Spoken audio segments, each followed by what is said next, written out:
Wonderful, wonderful.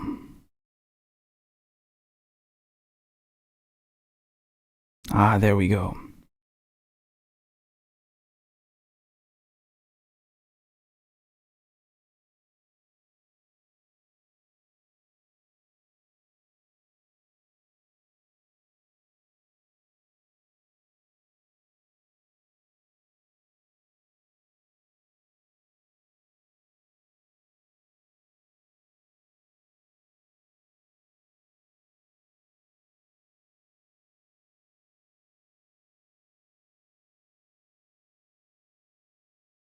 All right. How are you guys doing? Oh, Party of Reason. You got the notification. Kifa Kroni. My cousin is in here. How you doing, brother?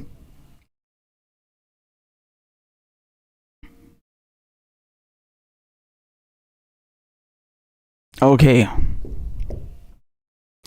My man West, how you doing, brother? I'm not too good actually. Thank you for asking, but like I'm not too good. I hope you guys are doing much better than I am. Man, I've been having some shitty everything. Like today has been awful. You know, I don't think you ever stop dealing with anxiety and depression. It's always there in the background, but like today has been absolutely dreadful. It's not even like people think like, oh, you're depressed. That means you're just sitting there and you're sad about something. No, there's also a kind of depression where you feel like spaced out. You don't know what's going on. I don't mean like, oh, you don't know where you are. No, I'm not talking about like that. Like that's not what I mean. I just mean it's so horrible. You know what I'm saying? Like everything feels different. Like yeah, you recognize everything, but it's just, and it's not it's a really terrible feeling. Like this is why they say anxiety and depression are two sides of the same coin, right? It's absolutely dreadful. And I never used to get this before. You know, I think I've always had one sec, I need to share the link to everybody on Patreon. So you guys can again tell me if you get this notification on Patreon. Okay, 1 second.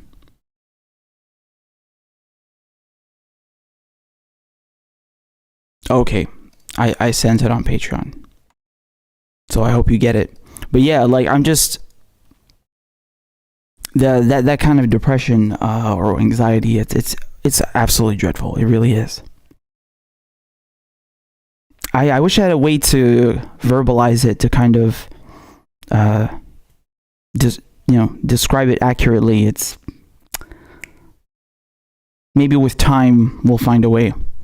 But it's okay, man. We out here. You know, this is my being with you guys. I'm not kidding. This is not some like PR bullshit. Like, oh, I love being with you guys, and I'm just saying that because it makes me look good. No, I'm serious. Like, I love doing the shit. I really do. Going live, talking with you guys is the shit. This is what I live for. Like, seriously. So I feel a bit better already. You know, I was like, you know what, man? I'm gonna pick my ass up. We can't always do that, you know. Sometimes it hits you too hard, but I'm gonna try my best. Took a while to get set up, but we out here. We ready. We're ready to talk politics, man. Mona, you got the thing? Hell yeah. Good to see you, girl. It's good that you're here.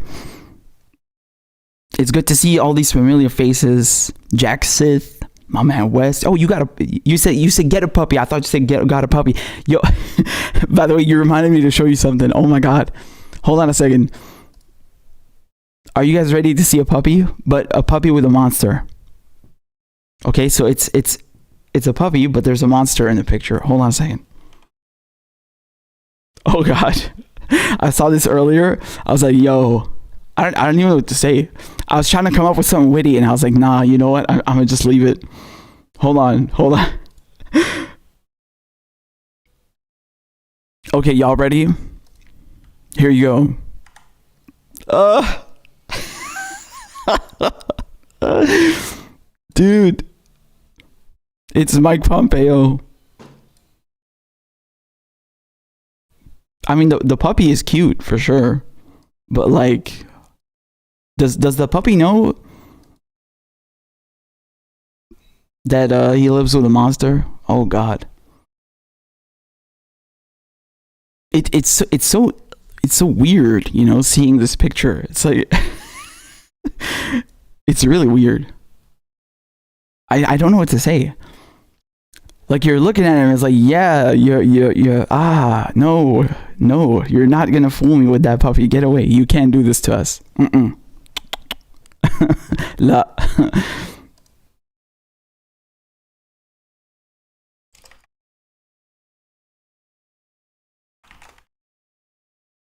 So yeah, I thought I'd show that to you guys. Man, it's so good to see so many people in the house. We got 65 beautiful souls watching. Please hit the like button. Please smack it. Smack the shit out of it. I'm trying to come up with another way to say this. Just press the goddamn like button. Listen, man, we got issues with this progressive shit, okay? YouTube don't like us. And especially when you talk about certain things. And so we need you. We need your help. You need to hit the like button, and then it'll show up for other people. The algorithm, you know the thing. You know it. You know the thing.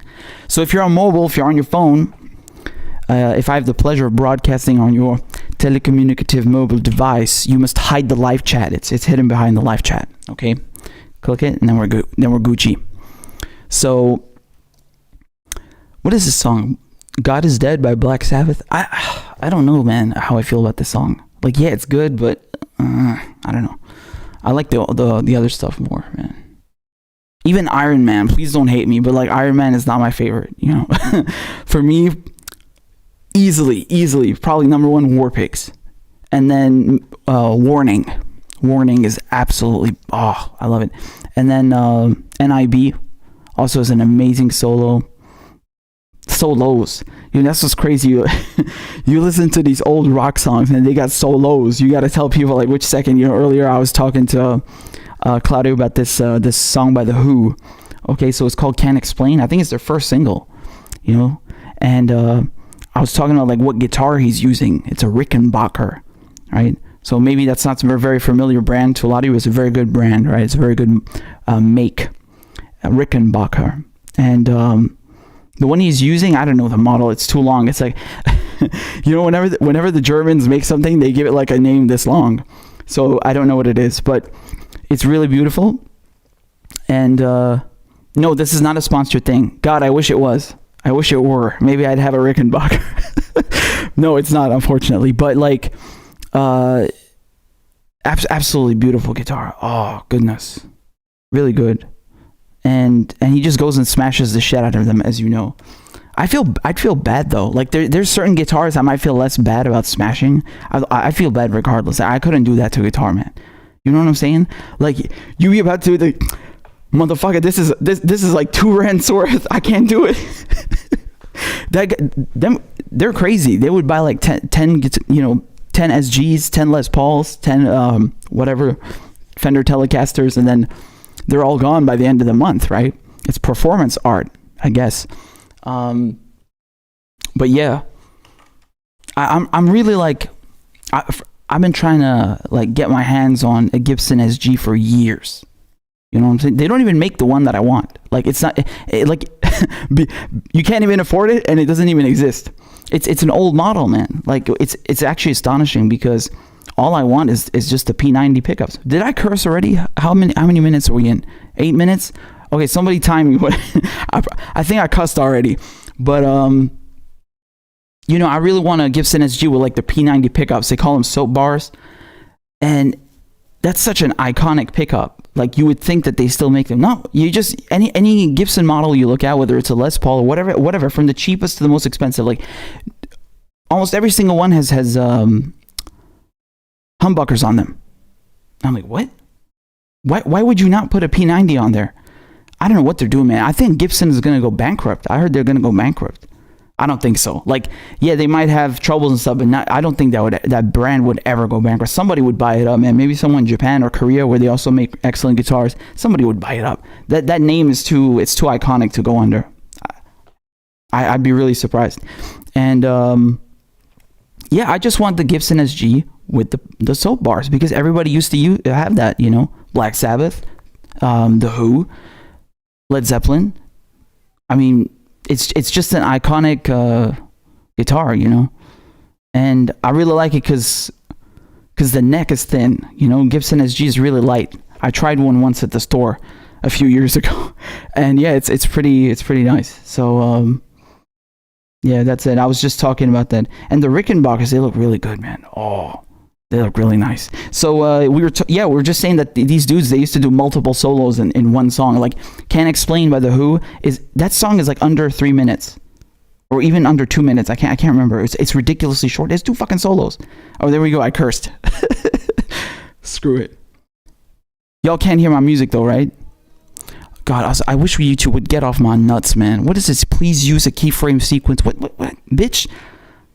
I mean, I'm pretty tech savvy, don't get me wrong, but like I'm too stressed to think about this crap right now. It keeps popping up in my goddamn face. Anyway, Jack says show the P90 pickups. Listen, I'll show you the P90 pickups. Y'all ready? Oh, they're smooth. These are the P90s, man. Look at that. Y'all see that? Look at these sexy things over here. See what? That's why they call them soap bars, man. Wow. I love it. I love it. So that's the kind of guitar you would see Billy Joe Armstrong use, Green Day, right? He has a Les Paul Jr. with P90s. Yeah, it's just an iconic sound. And there you go. That's the Gibson SG. Anyway, it's you know, I don't know why I'm talking about this. It's just like a thing, you know. It's like a thing, you know. It's just a guitar that I've had on my mind for a few years, but you never really like. They don't even make it, so whatever. And by the way, you know, the reason I wanted to get this one day is because the PRS that I have, that's like my only electric guitar. I have one, okay, and it's magnificent, but I have it tuned down to drop C sharp, just to play Linkin Park stuff, or you know, anything new metal as they call it.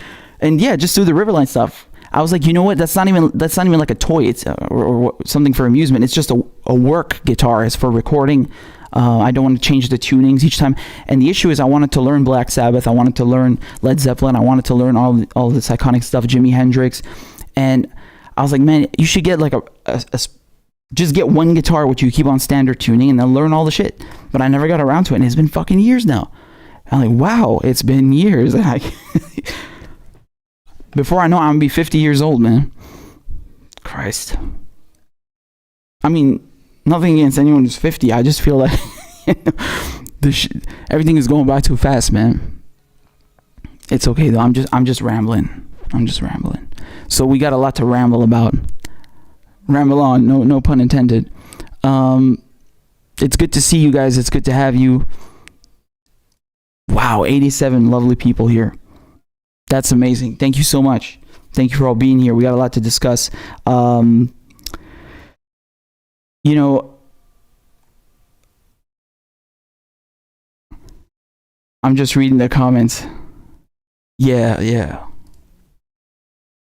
So, I don't know what's up with YouTube. They keep telling me, like, please use a keyframe frequency. What the hell is a keyframe frequency, yo?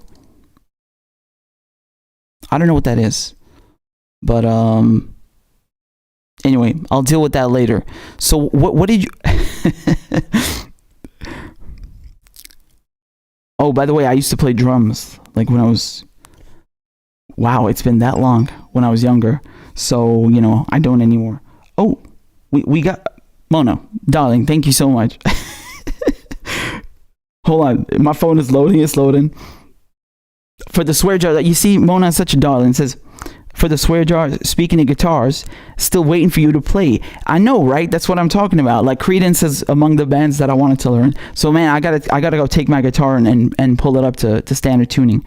You know what's funny? Actually, like when I was doing when we were working on that cover for Rage Against the Machine, I was learning Creedence on acoustic, right? Because you got Who'll Stop the Rain, you got I mean, everything you can play on acoustic with it. Proud Mary, Bad Moon Rising, whatever you want. So I was learning it on the acoustic over there. And man, Man, the issue with acoustic, if you don't play for a while and you try to go and play again, it's gonna kill your fingers. It's horrible. You gotta keep it up, or else your fingers, they get soft again. So I'll stick with the electric. But thank you so much for the swear jar.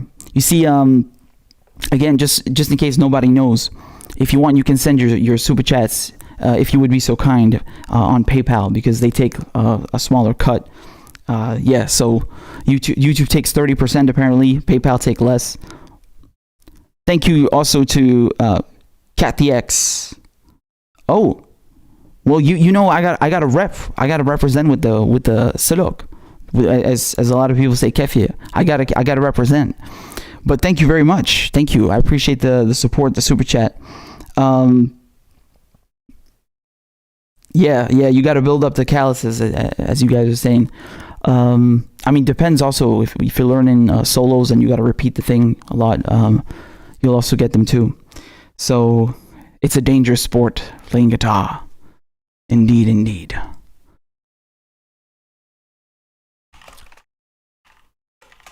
So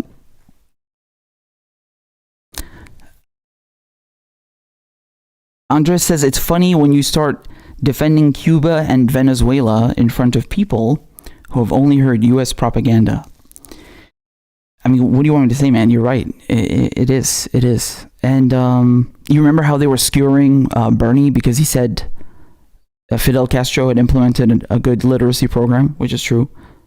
Like, what do you have nothing else to talk about? Are you that shallow? This is the problem with the mainstream media, and I mean, it's astounding. It really is. Instead of talking about like free college, instead of talking about how to better the education and schooling in America, it's like, oh, well, what did you say like 30 years ago, which was true, but we don't care because we're idiots. What? Man, I swear to God, like if I were in Bernie's shoes, I would have, as we say in Arabic, sharashat, like really give a good I would have dressed that reporter down. You know what I'm saying? Like it's beyond embarrassing them. It's dressing them down. That's what Bernie Sanders should have done. It's like, should have looked at him and said, "Are you that shallow? Do you have nothing better to ask me about?" At least do that, man. Come on. But seriously, like these reporters, I really don't know how they say these things. Like, no one cares. Really, no one cares. Really, no one cares. Yeah, I agree with you, Dino. You unfortunately, the propaganda is really bad in America. We're going to get to that in a second. And by the way, it's so bad that even the progressives, right, the people who call themselves progressives, are, what's the word I'm looking for? Well, they fall victim to it. Or one aspect of it. I'll get to that in a bit. Oh, they're not going to like what I have to say.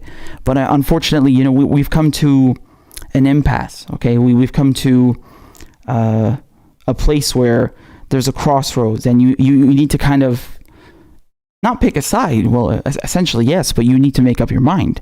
Do you want to stay? I'm going to sound like fucking Morpheus now. Do you want to stay, in La La Land, or do you want to see how deep the rabbit hole goes? That is not innuendo. It's just, I'm serious. There are progressives. Man, y'all gonna get me started on my fucking rant, and I didn't want to start with that. There are progressives who refuse to unplug. Okay, they refuse to unplug. It's saddening. It really is. And this is part of the indoctrination. This is part of the brainwashing. I don't feel am I being harsh? No, I don't think so. I think I'm being too mild. I think I'm being too soft. Anyway, we'll get to that in a second. I'm gonna practice some self-restraint for once, okay?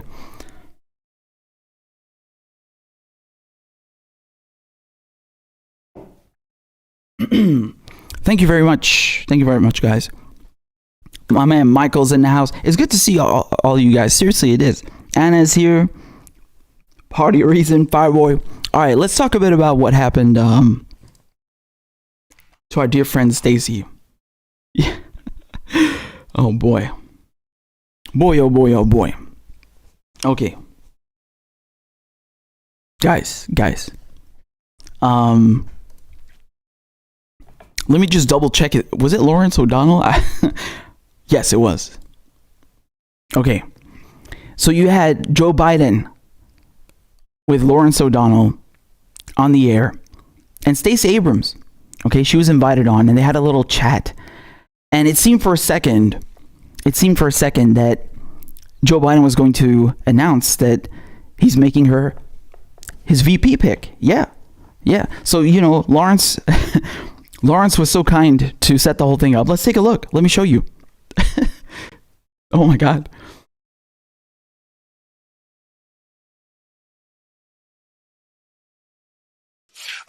Stacey Abrams is here because Joe Biden invited Stacey Abrams to be here.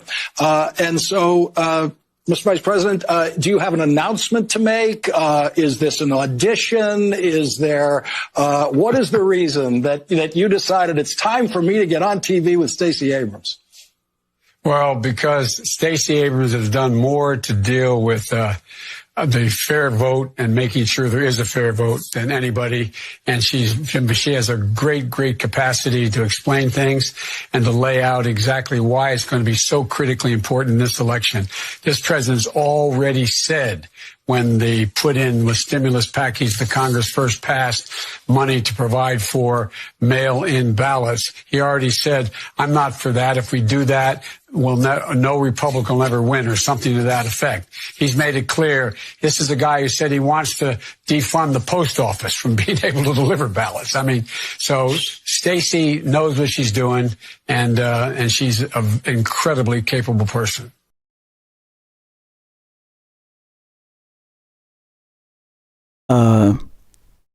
What? Dude, what was that? What was that? Did you see her face? Oh my God, her face. Oh my God. Yo, you you can see the happiness just draining. It was like, no, it's over. It's not my time. This motherfucker this dude been leading me on. Oh no. That was bad. Take a look at that again. 1 second. Look at that. Capacity to explain for mail-in ballots. He already said. Oh my goodness.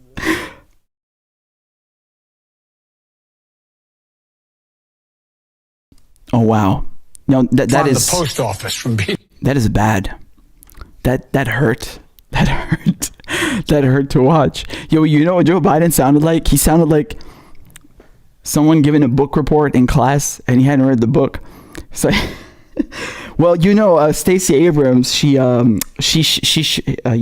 shown great leadership in the thing, that thing that's yo, wow.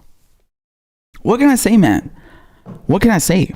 I don't really care who Joe Biden picks as his VP. I really don't. I mean, this is ridiculous. This is like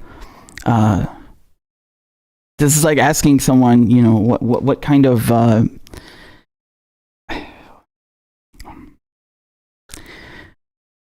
what kind of wheels they'd like on a car that has no fucking engine. I mean, I'm not interested really. It makes no difference. He could even pick Bernie Sanders as his VP. And so what? I know there's a lot of people saying, oh man, if only he'd pick Bernie Sanders, and maybe I'd consider voting. No. What do you mean? Maybe you consider voting? Have you lost it? That don't mean nothing. Even if you pick Bernie Sanders, it's just a ploy. But like Biden, when we say that he's a Republican, he really is in many ways. I mean, he doesn't try to lure you in like Hillary, and try to appease. It's like, listen, I'm in charge now, and fuck your Medicare for all. We're not having that, and Bernie's not going to be my VP. None of you are coming to my administration. Yeah, we'll have a little task force, but I'm not going to do any of that. And I'll take my sweet time announcing the VP pick, and it's not going to be Bernie, definitely not. Like, he doesn't even bother trying to veer towards progressives or offer them an olive branch. I mean, whatever he has offered as an olive branch, I mean, that stuff is insulting. That was just cringe. Oh, the cringe. I really, even though I don't have, even though there's no love lost, I really cringe watching that. That was really bad. That was really bad. Why did Lawrence O'Donnell have to do that? Can you imagine how bad he must have been biting his tongue? He was like, why did I say that? Why? Shit, man. Shit. Whatever. So yeah, I think it's going to be a woman. Like he committed to it, right? Biden said he's going to pick a woman as VP. So what? Like, what about the policies? Who are you picking as the VP? Like, is it going to be Mother Teresa or Hillary Clinton? Like, it makes a difference here. What are the policies? And other people are saying, well, it matters even less because Biden himself might get swapped out at the convention, right? So they might do it with the VP route. They might put like whoever. Let's say Hillary as the VP. And then Biden leaves and, Hillary takes his place afterwards. Or I don't know how they do it, man. The DNC has done this before, by the way. They have replaced... I'm not kidding. The DNC have done this before. They've just randomly swapped out the nominee at the convention. Like, yeah, fuck you. Of course. Well, they can do whatever they like. Don't you remember? They told you. What did that guy say? He said, the public doesn't decide the nominee. We do. And they mean it. They're not fucking around. So, I mean, this is ridiculous. I really don't care who he picks as VP. This means absolutely nothing. I mean, the whole discussing this is just ridiculous. The guy's not winning. He's not winning.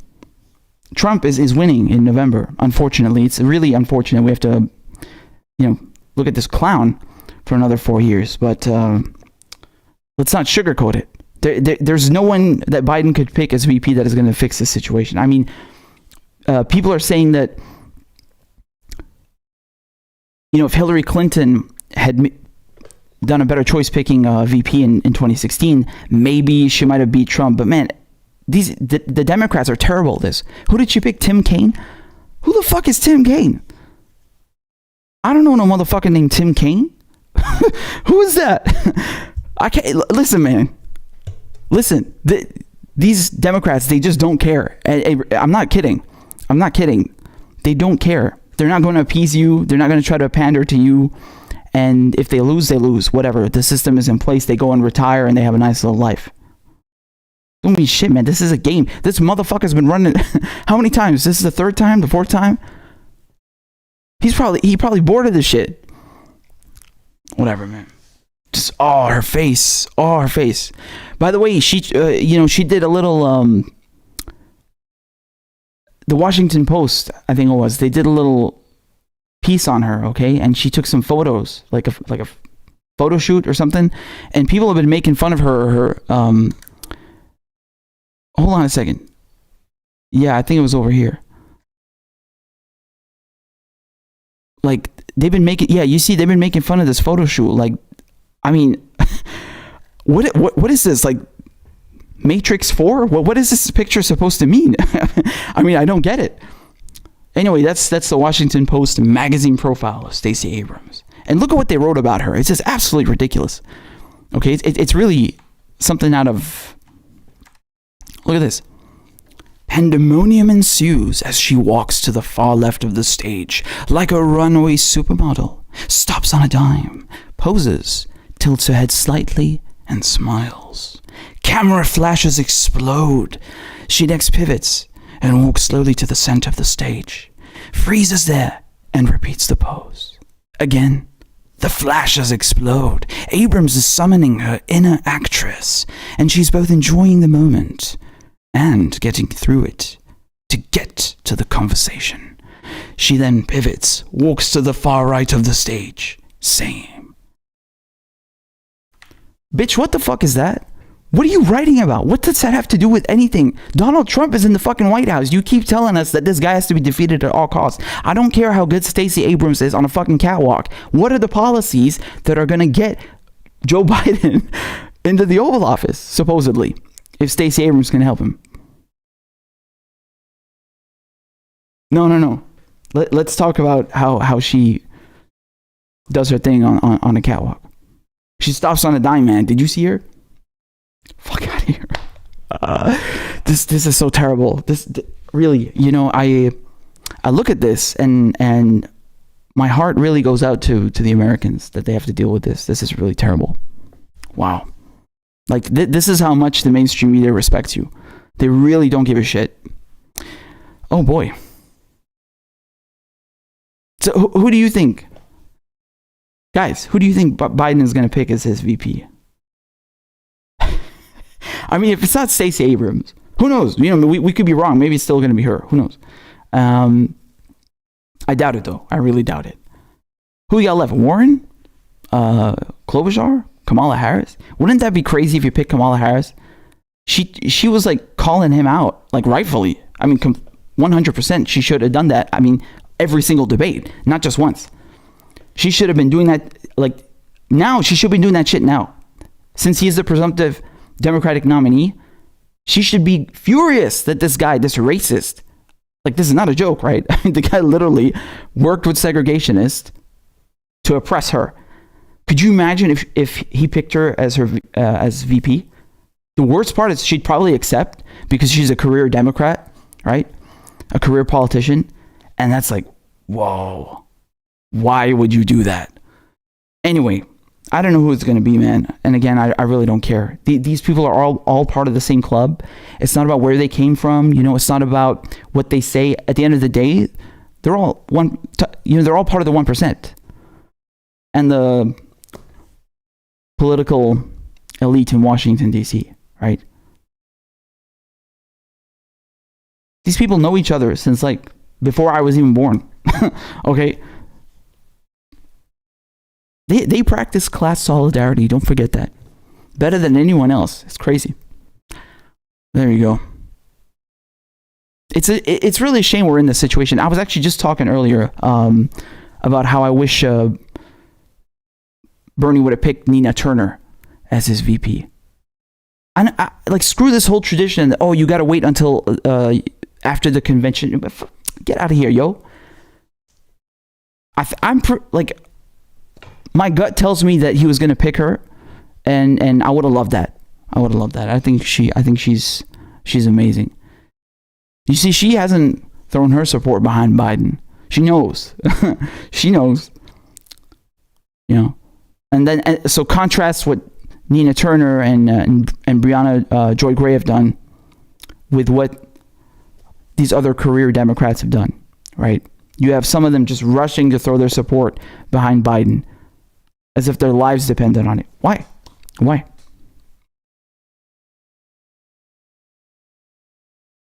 So that's a shame. I wish Bernie would have picked Nina, you know. Anyway.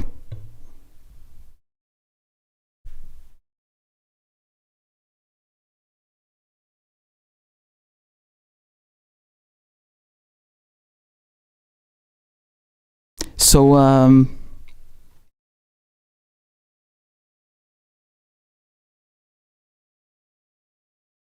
wow, we got 125 of y'all watching. Amazing.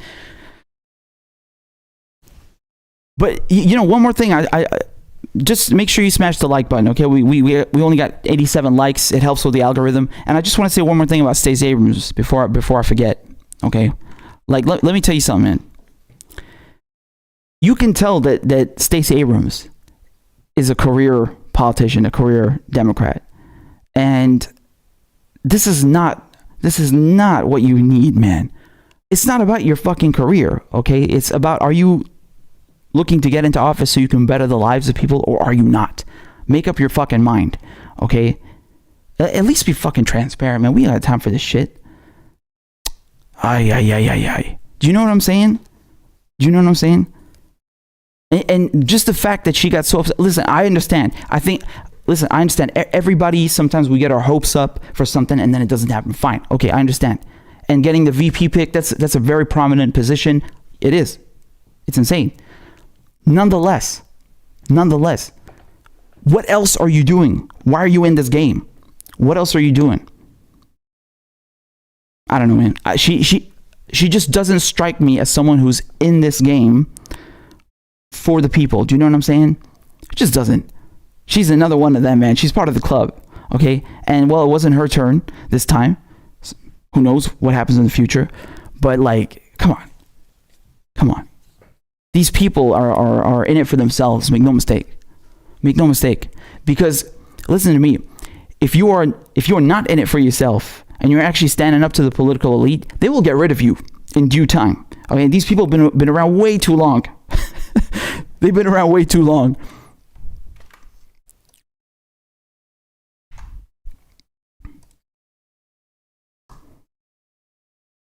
Yeah. Yeah, I feel you, Mona. I feel you. It's insane, man. All right. Good that y'all hitting the like button. Thank you so much. 1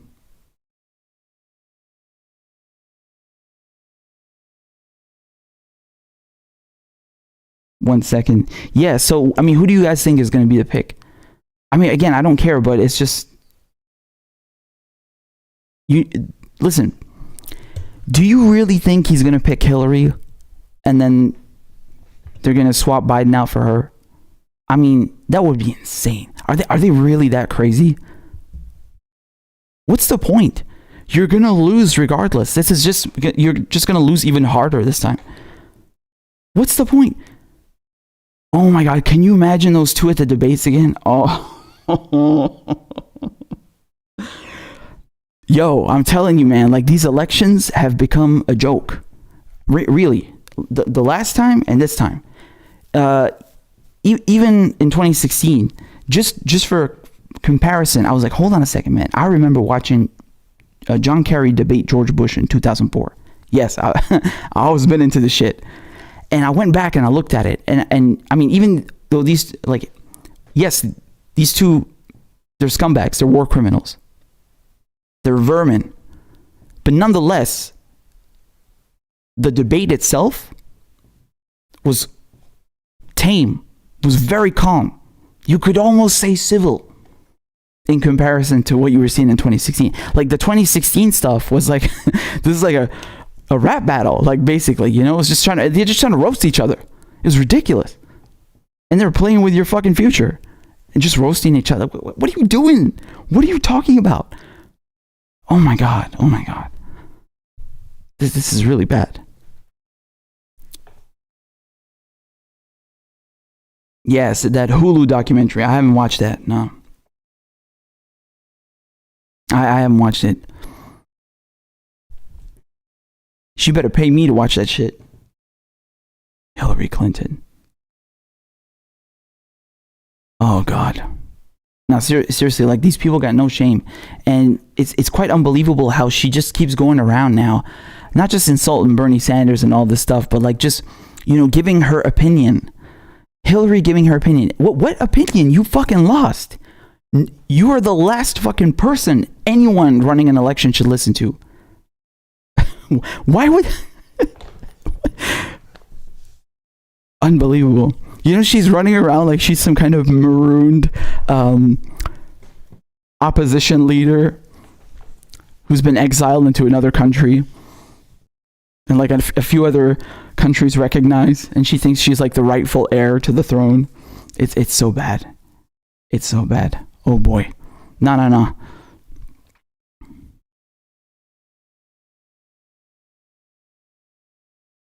Okay, guys. Okay. Before we move into our next segment, I must plug the show. I need your support.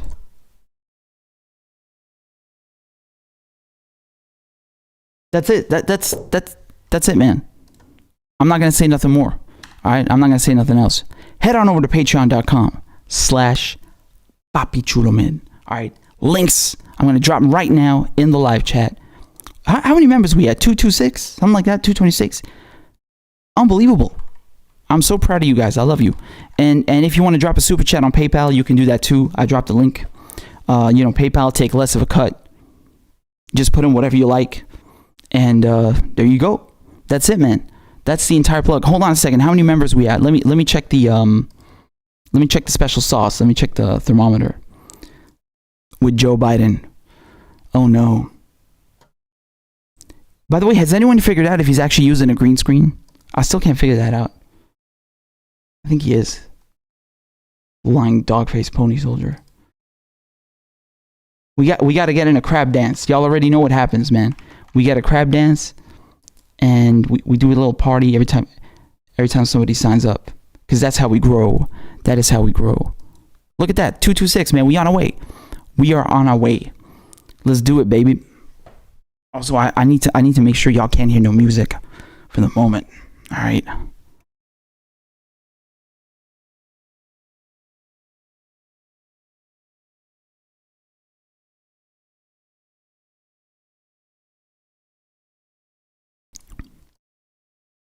All right. My phone could be lagging, but yeah, like one of the other benefits that we have discovered consequently is that when I do go live, I can message you on Patreon, right? So just so we're clear, that worked, right? I did it today and last time, since YouTube don't notify everybody, and it's a pain in the butt. So we can do that. What else? There we go. Yeah. Thank you very much for the donation on PayPal. Much appreciated. XTC. There's no note, but thank you very much. I really appreciate it. Awesome. So we still got to figure out a way. I think it's Eric. I don't know if Eric is here. He dropped me that Streamlabs link so I can get it popping up on the screen when somebody does it on PayPal. Oh, hey, there we go. Listen to this. La Tortilla up their pledge. Thank you so much, La Tortilla. Let's get into crab dance, baby.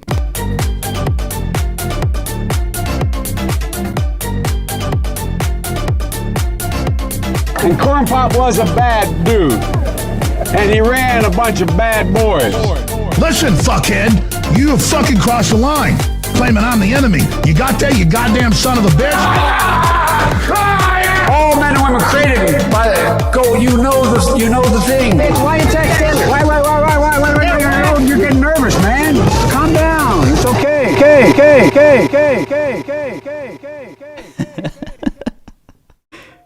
I love you guys. You guys are absolutely amazing.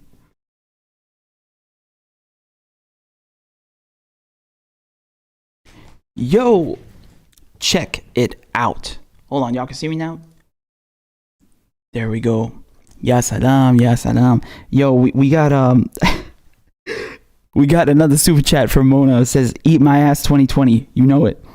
That's what Stacey Abrams was thinking in that video. Just saying, oh, she was, man. Let me show you her face again, man. Look at this. Look at that level of disappointment. I mean, she ready to eat this dude alive. All right. Look at that. That is my face every time I have to listen to Hillary. Okay. I understand this emotion. Oh my God. Eat my ass 2020 indeed. Yo, hold on. I think we got some more donations from our lovely viewer base, our audience. Thank you very much. I'm trying to navigate my phone like I never used one before.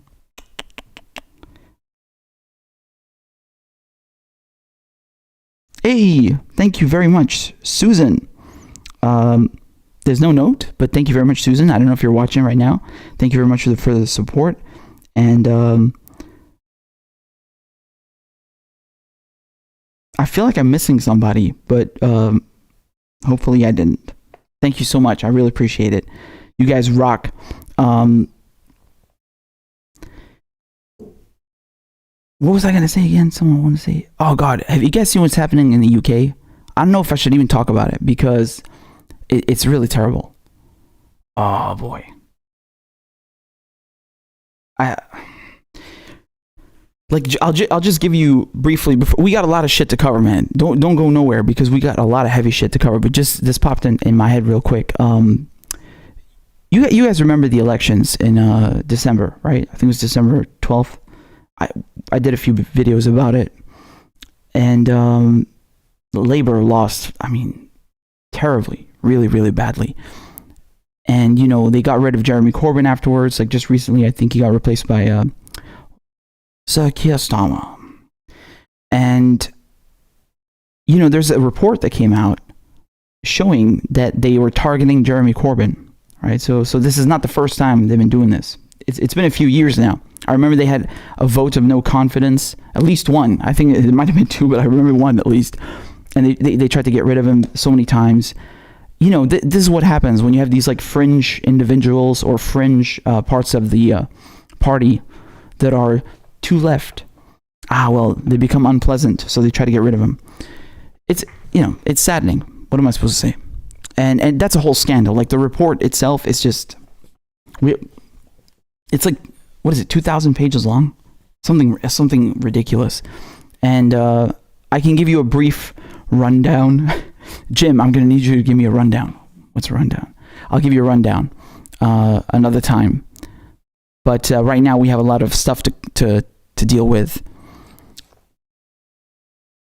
Oh, and one thing going back to the U.S. about Stacey Abrams and Joe Biden. والله انتوا كلاب بصراحة يعني ماشي نشتغل عادي.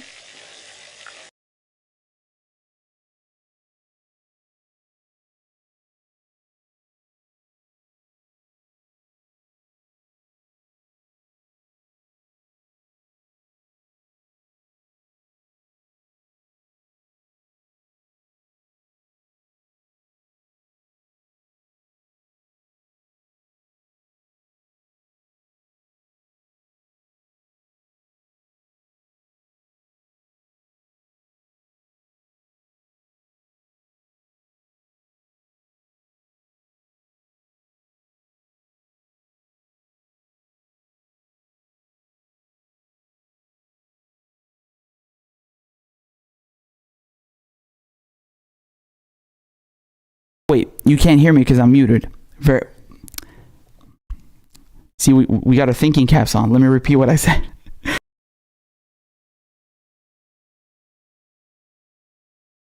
Don't go nowhere, because this next story that I'm about to get into it's a mindfuck, man. Every time I tell you something, you're going to be like, what the fuck? And then you're going to think nothing can top this, surely. And then I'm going to tell you the next thing, and your mind is going to explode. It's really bad. It's really bad. Yes, I know the audio. I know. There's the latency, and I'm seeing all the people come back. It's okay. I figured it out. It's okay. Okay. I love you guys. I love you looking out for me. Okay. So let me explain this to you guys. Hold on, let me get my tabs out over here. Oh God, this is oof. There's so much shit to cover, but it's great. It's great, and some people ain't gonna like what I'm saying afterwards. But anyway, let's focus on this story first.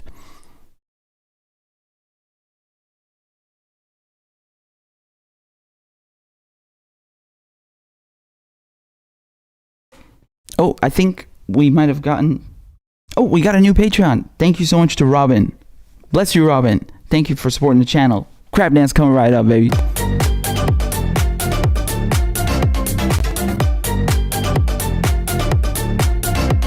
And Corn Pop was a bad dude. And he ran a bunch of bad boys. Listen, fuckhead, you have fucking crossed the line. Claiming I'm the enemy. You got that, you goddamn son of a bitch? All men and women created go. You know the thing. Why you texting? Why? You're getting nervous, man. Calm down. It's okay.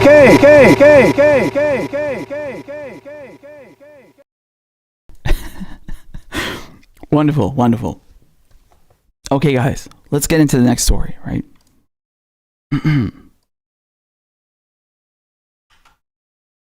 So, you guys know the Grayzone, right? You heard of the Grayzone?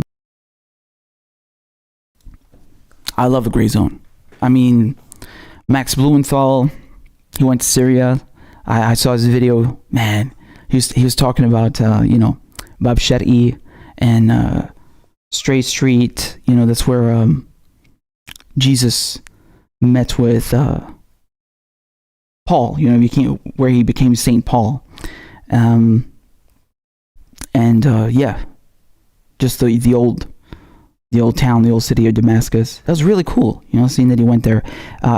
Max Blumenthal he's a real one, and Aaron Matei and Ben Norton and all of them. They're absolutely amazing. I love their work about Syria, about Venezuela, about everything. And so I want to cover something that they published just a few days ago, this is really a bombshell. Okay, get ready. I'm serious. Buckle up. This is wild. So let me show you the tweet here. All right. So this is from Ben Norton. Shout out to Ben. He says this bombshell report by the legendary Max Blumenthal is one of the most important, jaw-dropping stories we have ever published. We have published at the Grayzone News. It really is. It shows the extreme efforts the CIA went to spy on Assange, his lawyers, and his visitors in Ecuador's embassy in London. Of course, Mike Pompeo there, always mixed up in this stuff. So the article is actually, it's very, very long. Now, I'm going to give you a summary of the first part, and then I'm going to get to the really juicy stuff. Okay? So, but listen, go and read the full thing. Of course, I will link it. And it will really give you an understanding of how the operation was set up. It's absolutely mind-boggling. And this is really like true investigative journalism. And this is why I really hold the Grayzone in such high regard. They're absolutely amazing. So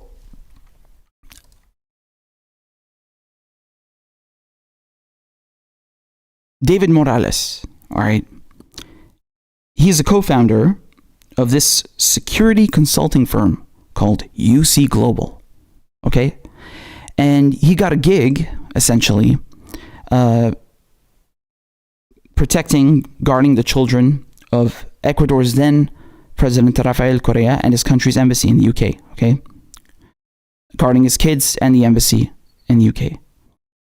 And later on, this is the very same embassy where Julian Assange sought refuge, right? So he was in the embassy for a number of years. And it just so happened that this is where this Morales guy, David Morales, was doing security, okay? So later on, he partners up, it's absolutely insane. So, as time goes on, he ends up working with a CIA front, okay? So again, you got to read all of this stuff. It's absolutely insane. And yeah, so this is one of the guys running the operation.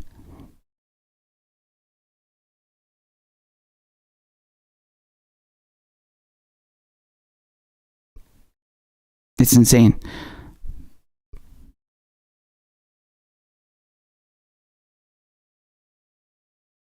So there you go. All right.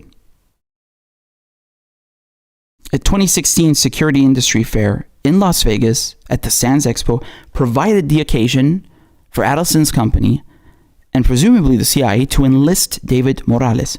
So they recruited this guy who was running security at the Ecuadorian embassy in London.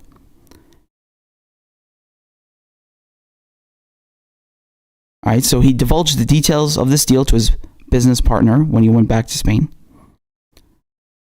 I deduced from the conversations with David Morales, where he confessed in detail his agreements achieved at his U.S. trip. The ex-partner later testified in Spanish court.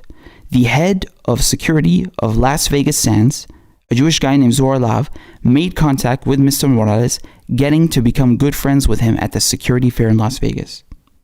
I sensed that this person offered him to collaborate with American intelligence authorities to send information about Mr. Assange. Okay, so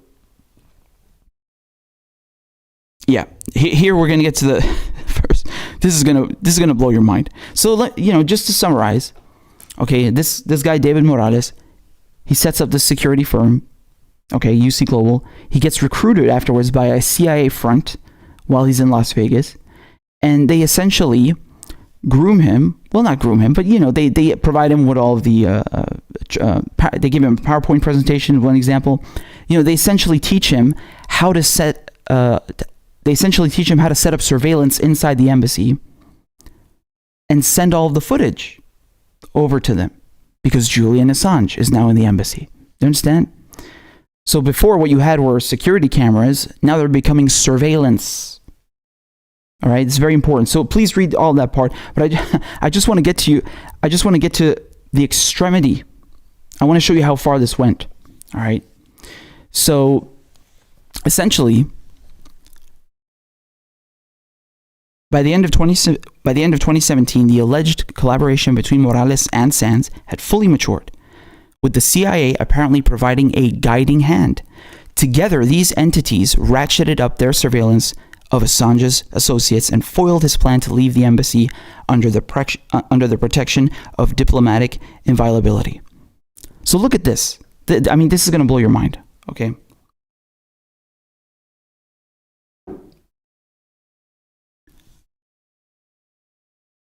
Let me see if I can maximize that. Okay. So, Stefania Morizzi, an Italian journalist who visited Assange regularly at the embassy in London, remembered relaxed encounters with minimal security and friendly interactions with embassy staff for the first 5 years of the WikiLeaks founder's stay. It was in December 2017 that everything changed. During a visit to interview Assange that month, the Spanish security guards from UC Global demanded Morizzi hand over her backpack and all belongings inside for the first time. She protested the new and seemingly arbitrary procedure, but to no avail. So she's been going to see Assange for like 5 years, all right, on and off. She's a journalist. And now all of a sudden, things are becoming very strict. It's not lax anymore. They want her personal possessions. And look what they did. They seized everything, Morizzi told the Grayzone. They took my 2 telephones, one which is encrypted, my iPod, and many USB sticks. There was no way to get my backpack back. The guard told me, don't worry, everything will be fine. No one will access your materials or open your backpack. I was very suspicious. I wasn't even allowed to bring a pen inside to take notes.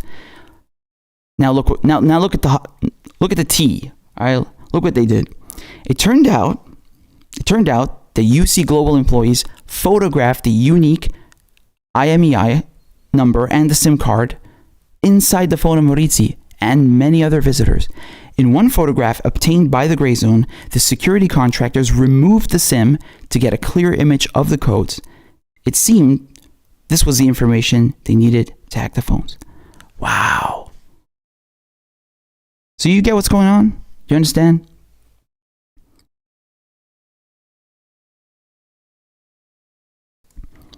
I mean, this is very valuable because the IMEI is unique. It's a unique number for every single phone.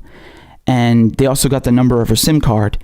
So with that, they can hack her phone or at least, eavesdrop on what she's doing through cell towers, right? I forgot the name of this method. Somebody will give it to me in the comments. But this is well known. And you have like miniature, like tiny police departments in the US requesting these devices. What is it? A cell catcher, cell trapper, something like that. And what it does, it essentially sets up a fake cell tower and then lets your phone connect to it. And then they can start tapping your line. So that's why they wanted the codes, right?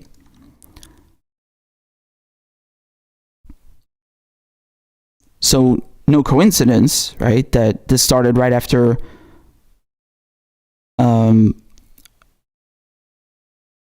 Correa left, right? So as soon as Correa was out of office because he lost the elections in May 2017, Lenin Moreno takes over, and well, he doesn't like Assange, obviously, as we found out. I mean, the guy's a real asshole. Look what he did. The new administration took a sudden pro-US turn that mandated hostility towards Assange and his organization. As the IMF dangled a massive loan before his cash-strapped government, Moreno denigrated Assange as a, quote, hacker, unquote, and cut off his internet access, as well as visits from the outside for a prolonged period. I mean, that's just inhumane. That's just inhumane. Do you see the power now of the IMF, of the World Bank?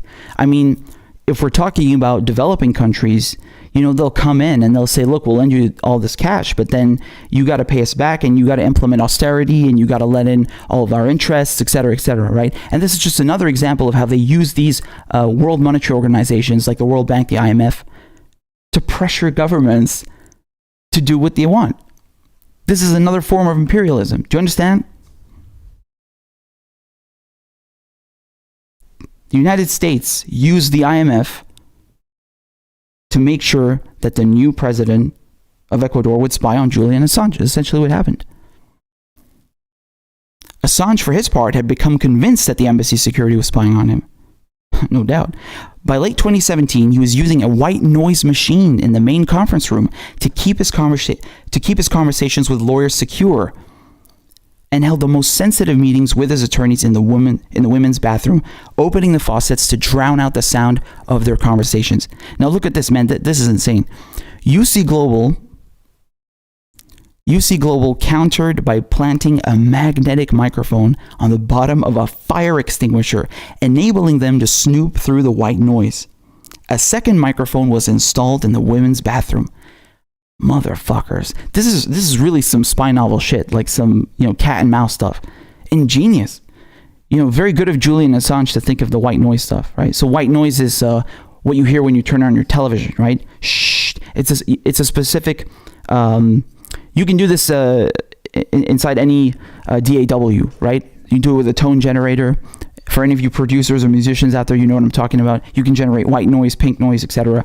And yeah, it's like just to blanket the air so they can't hear him. And these motherfuckers, they found a way around it. They use a magnetic microphone.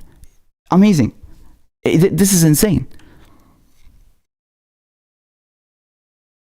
Other plans exposed in UC Global company emails called for planting a mic capable of listening through walls and placing it secretly inside the office of the ambassador, who was referred to in emails as director of the hotel.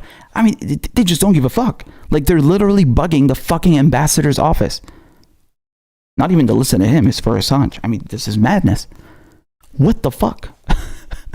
What the fuck?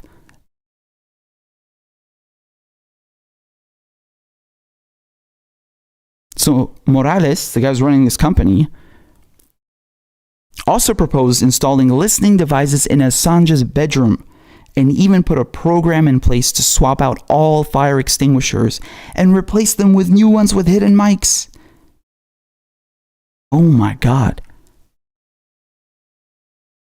They just replaced all the fire extinguishers with dummies, with mics inside them. I mean, the lengths that they're going to. Unbelievable. It's really some spy novel shit. Don't worry, it gets worse. You ain't heard nothing yet. Julian was extremely worried. He said the guards were working for intelligence, his lawyer Martinez recalled. He's right. I told him they were just working class guys from southern Spain, where I'm from, but now I realize he was totally right. Yeah, of course, man, of course.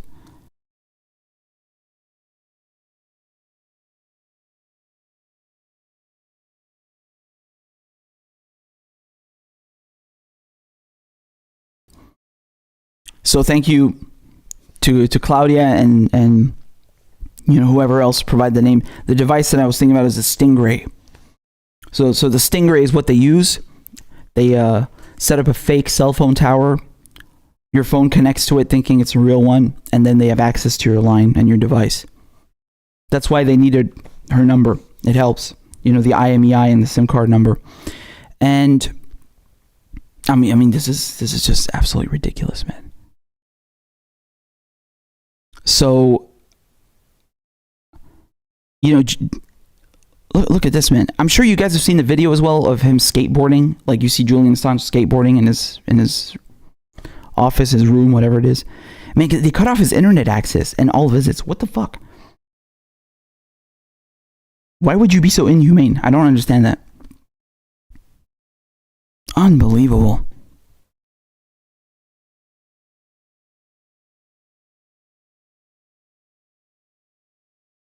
So hold on, I got another thing to show you.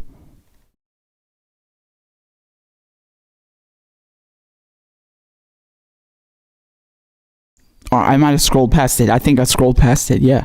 You're not going to believe this, man. Goodness gracious.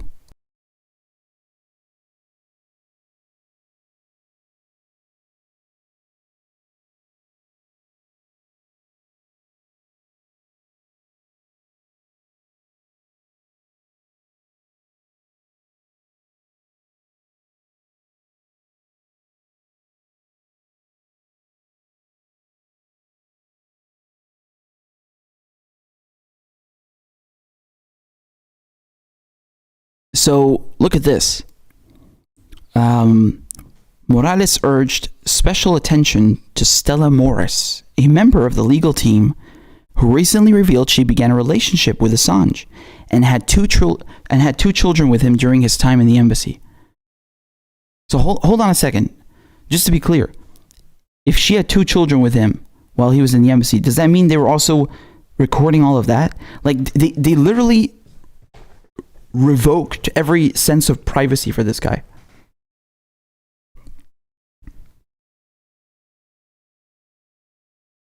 After proposing a person thoroughly dedicated to the activity of spying on Morris, Morales eventually instructed an employee to steal a diaper from one of Morris' infant sons in order to extract DNA which could prove she was the mother of Assange's children. At the time, the employee testified, Morales deliberately indicated that the Americans insisted in confirming the DNA results. Upset by the bizarre assignment, the UC Global staffer eventually intercepted Morris outside the embassy to inform her about the planned diaper theft and to warn her against taking the child inside. Oh my God. What the fuck? So the CIA told this UC Global security company that was spying on Assange to steal a diaper from his infant so they could verify the DNA result. What? What? What are you doing? What does this have to do with anything? Do they not have access to like hospital records? They couldn't do it another way? Like, what is this? This is ridiculous. And I love how one of the henchmen has like a moment of clarity and then he goes out to warn the woman. Like, I mean, I feel like I'm reading a spy novel. This is just insane. And look at this. They were obsessed with American visitors, all of them, from lawyers to journalists to friends. They focused a lot on Glenn Greenwald.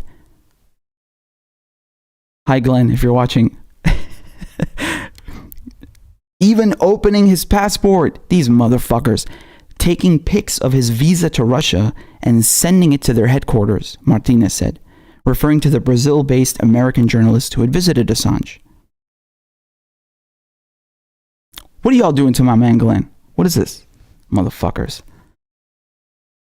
I'm assuming Glenn probably knows this already and suspected them of doing that. It's just they leave no stone unturned. They violate everyone's rights. These intelligence agencies, they just, it's disgusting. It really is. And I am 100% sure this is not an isolated incident. All these things that you're reading, they've not just done this to Assange, and they've probably done a lot, shit that's a lot worse to other people. But nonetheless, what the fuck? I mean, I'm not trying to minimize what happened here. I'm just trying to emphasize that this is probably normal for what these intelligence agencies do. Of course it is. But this diaper stealing shit. Oh my God, what the fuck? What does that have to do? I mean, seriously, do they not have access to like hospital records and shit like that? No. My God. I don't even know what to say. I don't even know what to say. So essentially, this Morales guy, he's under investigation now in Spain, right? So he got arrested.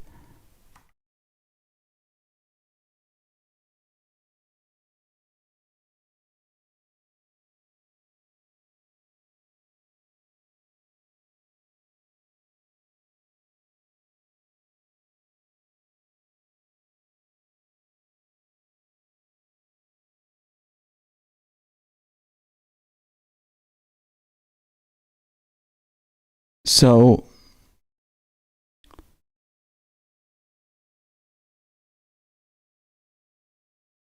following Assange's imprisonment, several disgruntled former employees eventually approached Assange's legal team to inform them about the misconduct and arguably illegal activity they participated in at UC Global. One former business partner said they came forward after realizing that David Morales decided to sell all the information to the enemy, the US. A criminal complaint was submitted in a Spanish court, and a secret operation that resulted in the arrest of Morales was set into motion by the judge. Morales was charged by a Spanish high court in October 2019 with violating the privacy of Assange and abusing the publisher's attorney-client privileges, as well as money laundering and bribery.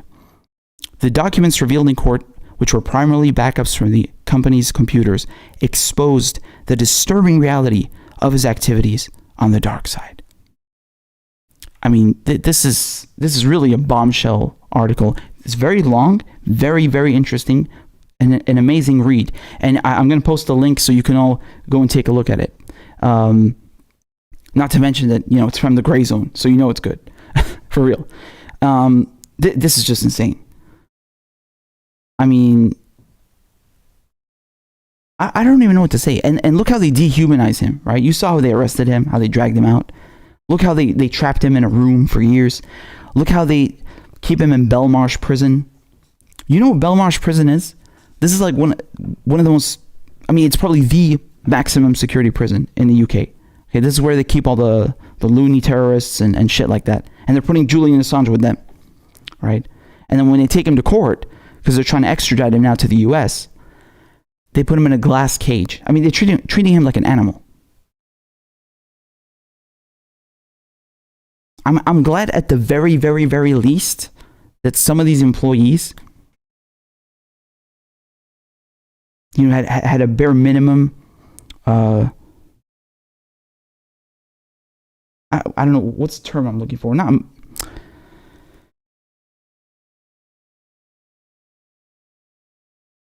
I'm just glad that at the very least they came clean and made sure that the public knew about this.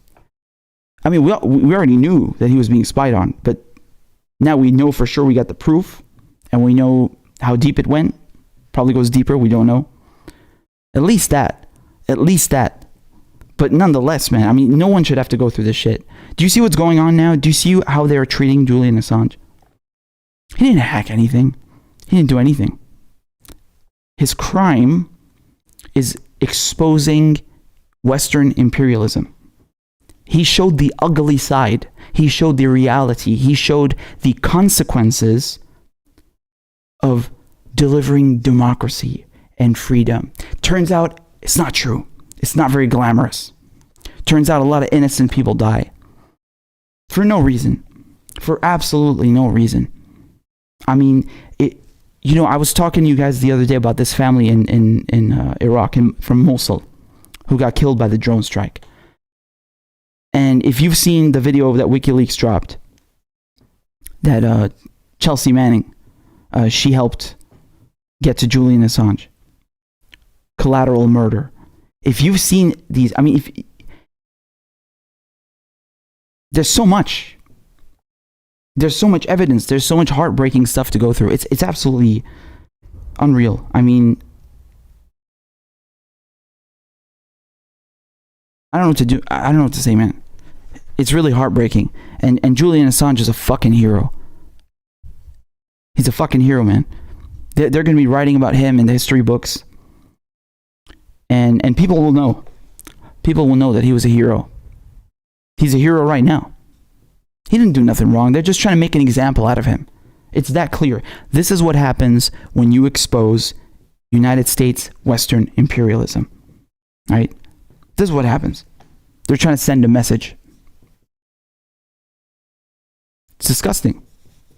But then they tell you that, the Soviets, the communists, the Chinese, the North Koreans, they are the ones who oppress freedom of speech. They are the ones who are totalitarian. They're the ones who are authoritarian. They're the ones who are anti-democracy. What is this? They're trying to set a precedent here. They're trying to set a precedent by making an example, and also legally, that if you publish documents that expose our war crimes, that expose our malfeasance, we're going to fuck you. That's what they're doing. Okay? That's what this is all about. That's it.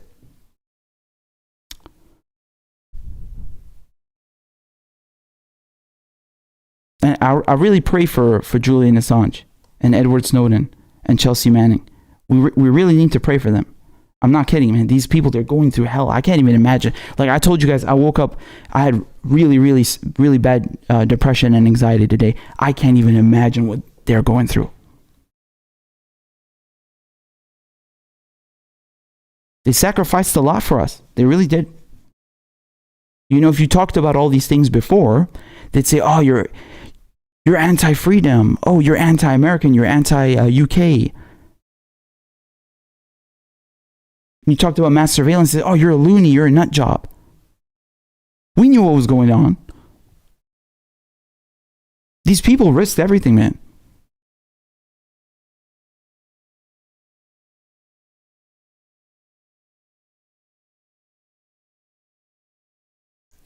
Speaking to Julian Assange, I want to cover another story, also incidentally reported on by the Grayzone, and it is related to him.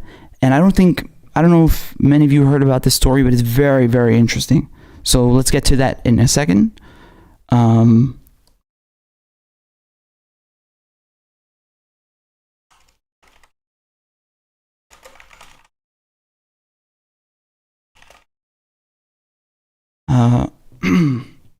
I'm really sorry, my throat is just not on its best behavior today.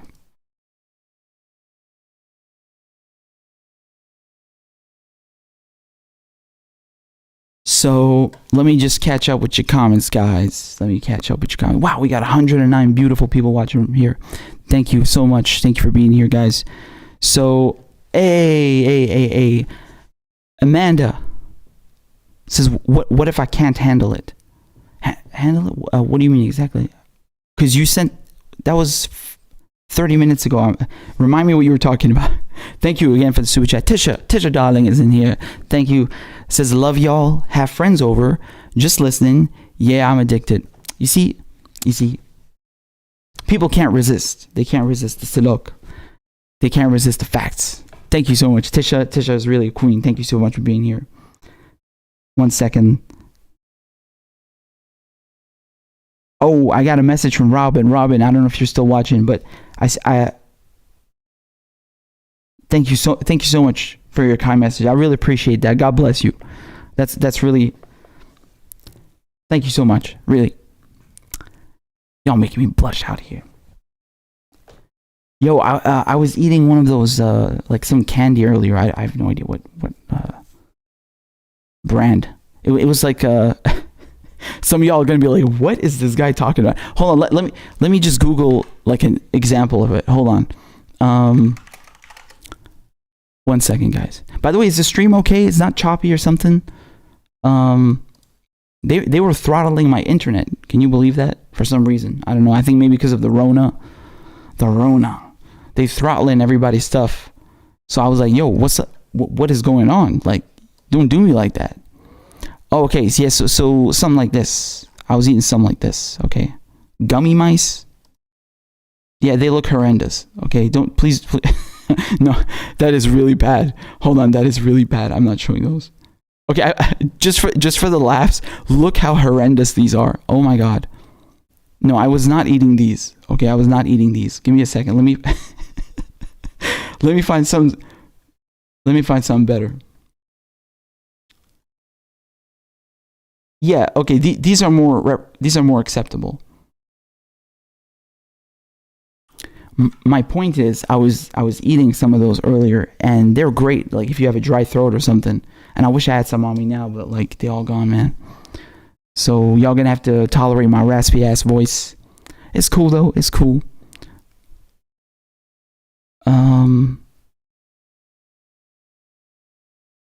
Alright, let me see.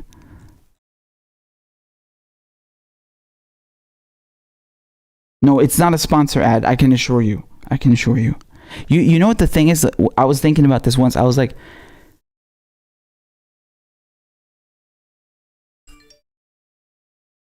hold on a second.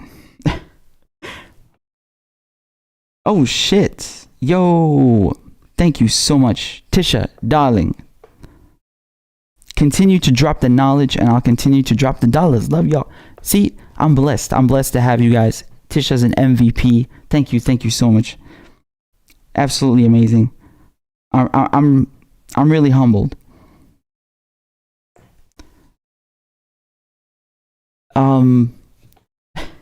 Every time I read these kind messages, y'all making me melt. Merci beaucoup. Merci. Yo, I actually had a question. Because somebody was asking me before. I'm having a debate with someone, okay? So I need to settle this debate. Y'all tell me. Does vinegar work against the Rona? Obviously, you should use, rubbing alcohol or some kind of hand sanitizer. But I'm having a debate with someone. I'm trying to settle an argument. I think it doesn't. I think it might, work with I don't know, for mild stuff. It's not really a disinfectant, is it? I say no. I say it's not the best choice. So I'm trying to settle something. If anybody's an expert, please let me know. But yeah. This stuff about Julian Assange is absolutely insane. Truly. These motherfuckers. Unfortunately, I have a feeling that they're gonna bring him over to the US. Oh man. But just to give you an example. Oh shit. Hold on a second. Yo, hold on. Fred, is this the same Fred? Give me 1 second. Is this the same Fred?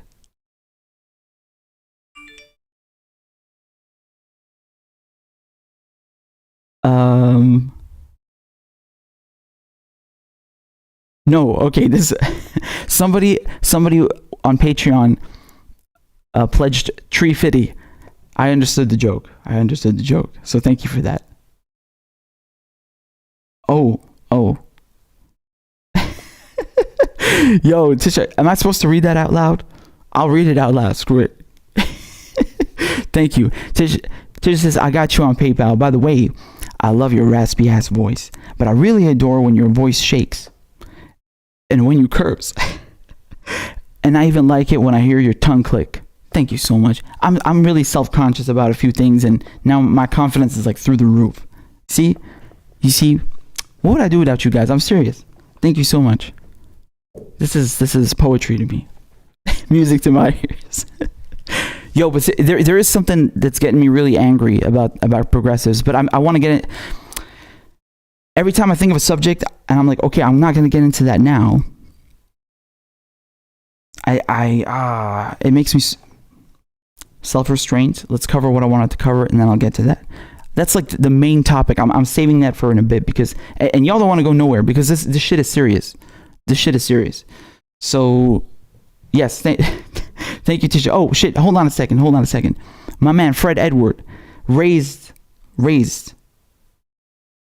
his pledge. Thank you so much. Crab dance incoming.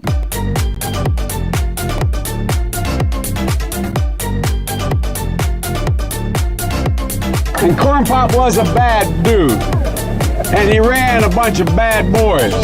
Listen, fuckhead, you have fucking crossed the line. Claiming I'm the enemy. You got that, you goddamn son of a bitch? All men and women created by you know the thing. Hey, why you texting? Why? You're getting nervous, man. Calm down. It's okay.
Hello. Excuse me. I quickly got some chocolate. I hope it would help. I've been talking like about candy for like 10 minutes now. No, Mona says I gotta go. Breaking my heart over here. Thank you, Mona says. I just want to say you're amazing. You're amazing. Stop. No, you. Thank you for all you do. You know you're my favorite. So grateful for you.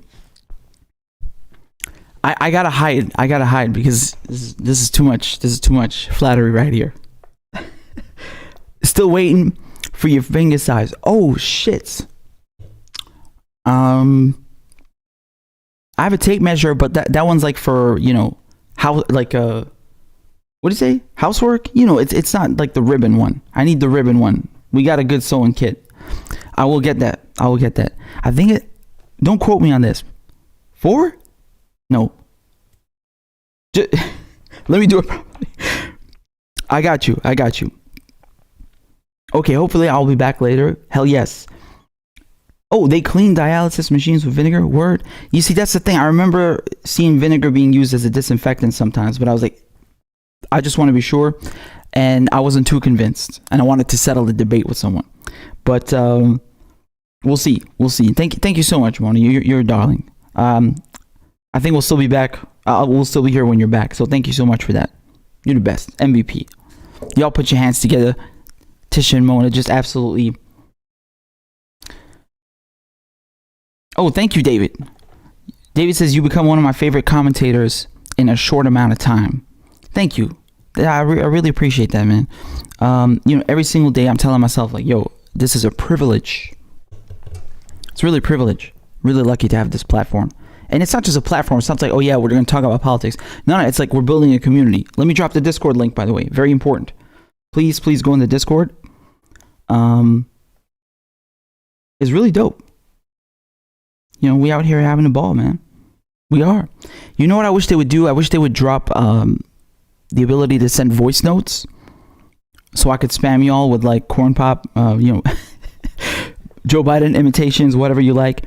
And also, I wish you could show live streams inside of Discord. That would be cool. But nonetheless, join up, man. Join up. I'm gonna paste the link in a second. Here we go. But seriously, I'm excited because we got a lot of stuff to cover, and you really don't want to go nowhere. You really don't. There is the Discord. Come on over. Join the community. I'm serious. And Syrian. So, speaking of Assange and extradition, some of y'all might know what next story I'm about to cover. Some of y'all. Let me just make sure I pull it up. By the way, could somebody please correct me on something? Because I just want to make sure I'm not tripping. All right. When you do send something on PayPal, all right, I think there's a box. There's like a box that says, this is for goods and services. Do all of you get that? Because I'm not sure if it's like currency based or like because you guys are in America and I'm in Europe. Like, do you have the option to even tick that? If you do tick it, then PayPal actually do take a cut, and if you don't, then the full thing goes through. I'm just saying, I'm happy with whatever regardless. I'm just telling you what somebody just told me. So there you go. I'm learning all the time. It's good. So thank you guys. I really appreciate it. Okay, let's talk about this next thing. You know the thing.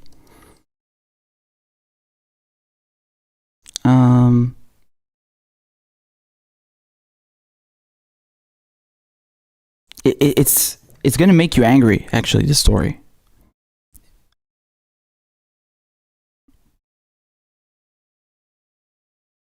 Okay, so let me see.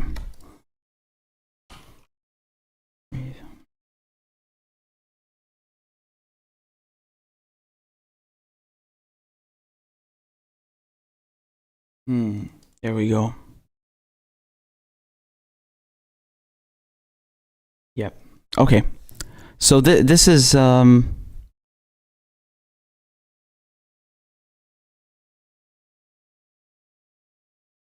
you guys heard about this one?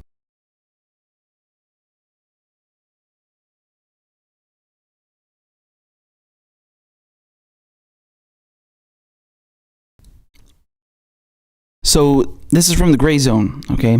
This is from the lovely Aaron Matei. Again, another legend. So the United States refuses to extradite CIA agent who killed UK teen Harry Dunn. Okay? So let me give you just a very brief summary of what happened. You have a military base in the UK, all right? Where is it situated? God damn it. Hold on a second.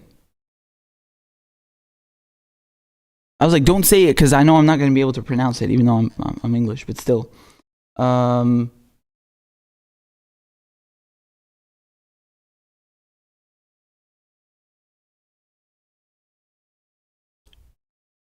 name is so unimportant, honestly.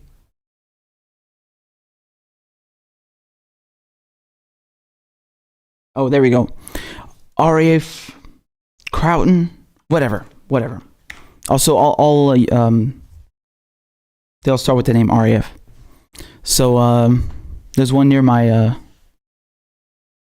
Used to see them fly all 4 a.m.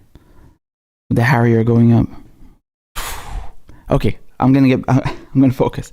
Listen, just a brief summary of what happened. Okay, so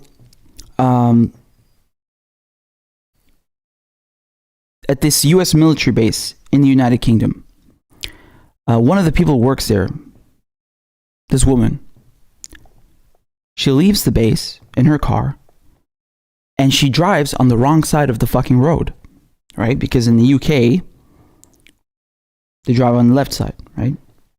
It's not like in America. They drive on the other side of the road. And she had apparently forgotten that. And what happens? She killed a motorcyclist, Harry Dunn. Okay? She killed him. That's him, Harry Dunn. All right? And the worst part, you know what happened? He didn't even die instantly. The poor bastard, he was in hospital the entire day and then he passed away at night. God, just fucking heartbreaking. And it was a hit and run. It was a hit and run. She immediately left. She flew back to the United States. And she claimed that she had diplomatic immunity.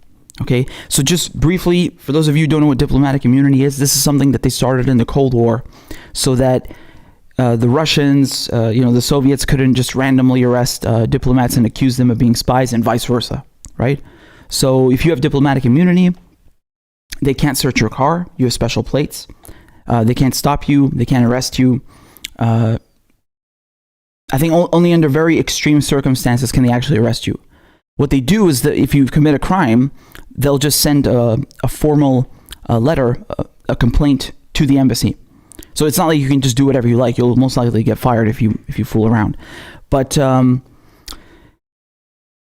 she claimed she had diplomatic immunity. She fled to the United States. And Harry Dunn's family, they started a campaign, right, to get justice for their son. And I mean, the UK government did nothing. They're like, yeah, well, we just let her leave. We just let her leave because, she has diplomatic immunity because of her husband and all this stuff. And then so Harry Dunn, his parents, the Dunn family, and their lawyer, they go to the United States to work on this campaign, and then all of a sudden Donald Trump invites them to the White House. And he tries to bribe them. I'm not kidding. He told them the Treasury Secretary, Steve Mnuchin, is on standby. Meaning, we'll write you a check. And he also said that the woman who killed Harry, okay? What's her name again? This scumbag?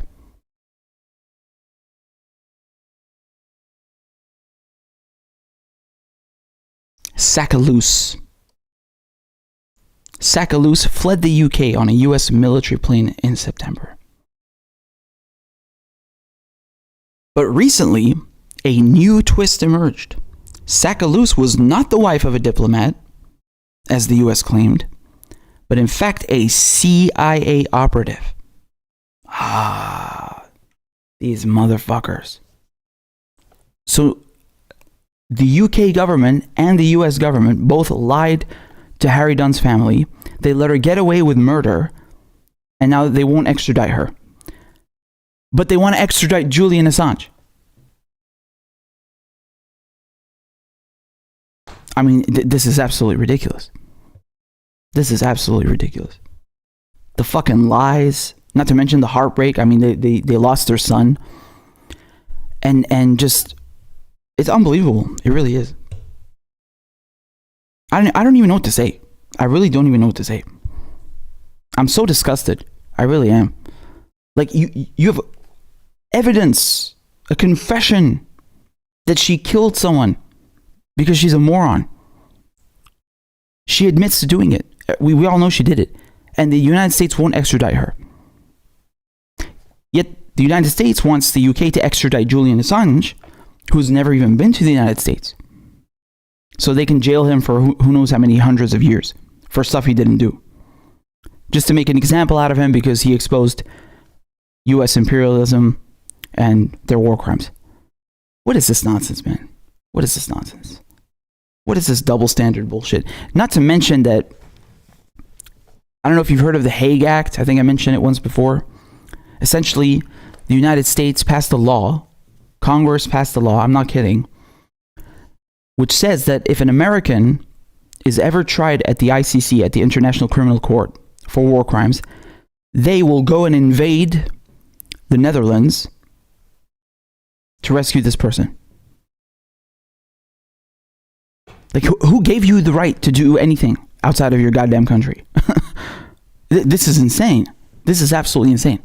And so once again, we see here an example of, I mean, I don't even know what to call this. This is just evil. This is absolutely evil. So this is a very good interview. Aaron Matei interviews the Dunn family's lawyer. I'll link it below. Please go and watch it. It's good stuff. Answers all the questions. And I mean, this is just, you know, I'm telling you, if you have diplomatic immunity, you can't murder people. You can't do that. If you are drunk driving, if you drive on the wrong side of the road, you kill someone, they can arrest you. Doesn't matter if you have diplomatic immunity or not. This is horseshit.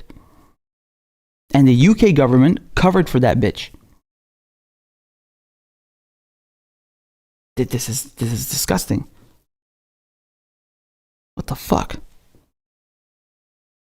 Also, what she was claiming before, by the way, the original claim, which was like, oh, my husband is a diplomat, and so I have diplomatic immunity.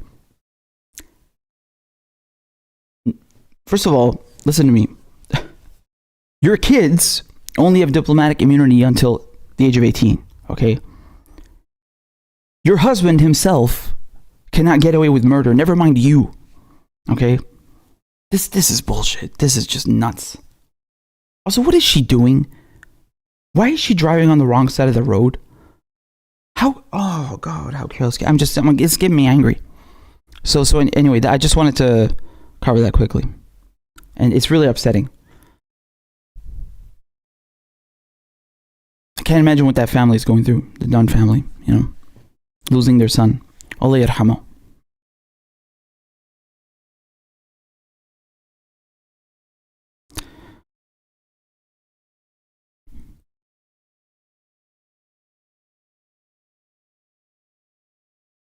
So, let me take a look at what y'all doing. Hello. Jack says, have step away but be listening. Fantastic coverage. Thank you very much, Jack. I really appreciate it.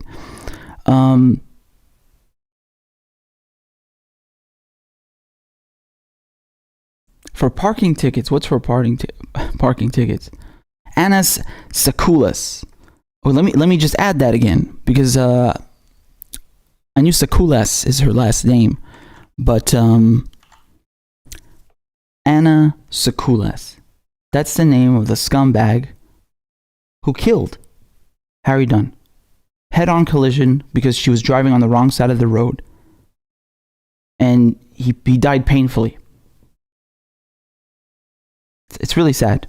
It's really sad. Once again, the U.S. just gets away with whatever the fuck they like, and everybody else bends the knee. It's disgusting. Why is she so important anyway? And Trump trying to buy them off. I mean, that's just disgusting.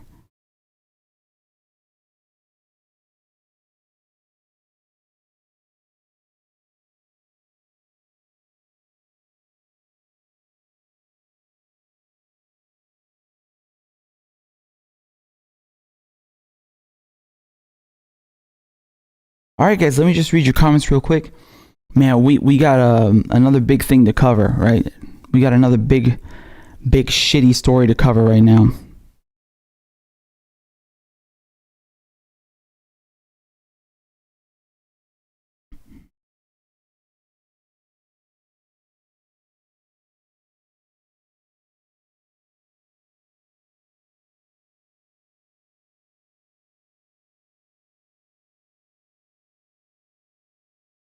I mean,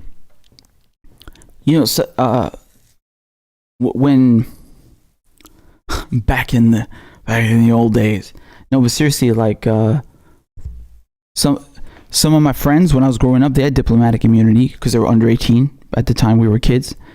And one of them, man, this dumbass, I mean, he goes into a fucking golfing store in London, and he just starts stealing shit. Like, what are you doing, you idiot? You can afford this. Why are you stealing? Like, I think he had an issue. I really think he had some kind of issue. And he gets caught. Of course he gets caught, the fucking moron. And, he shows his ID, and they're like, okay, well, I can't arrest you, but, we're going to call the embassy. And I think his dad almost got fired or some shit. Over some fucking golfing shit. Oh my God. Dude, no. No.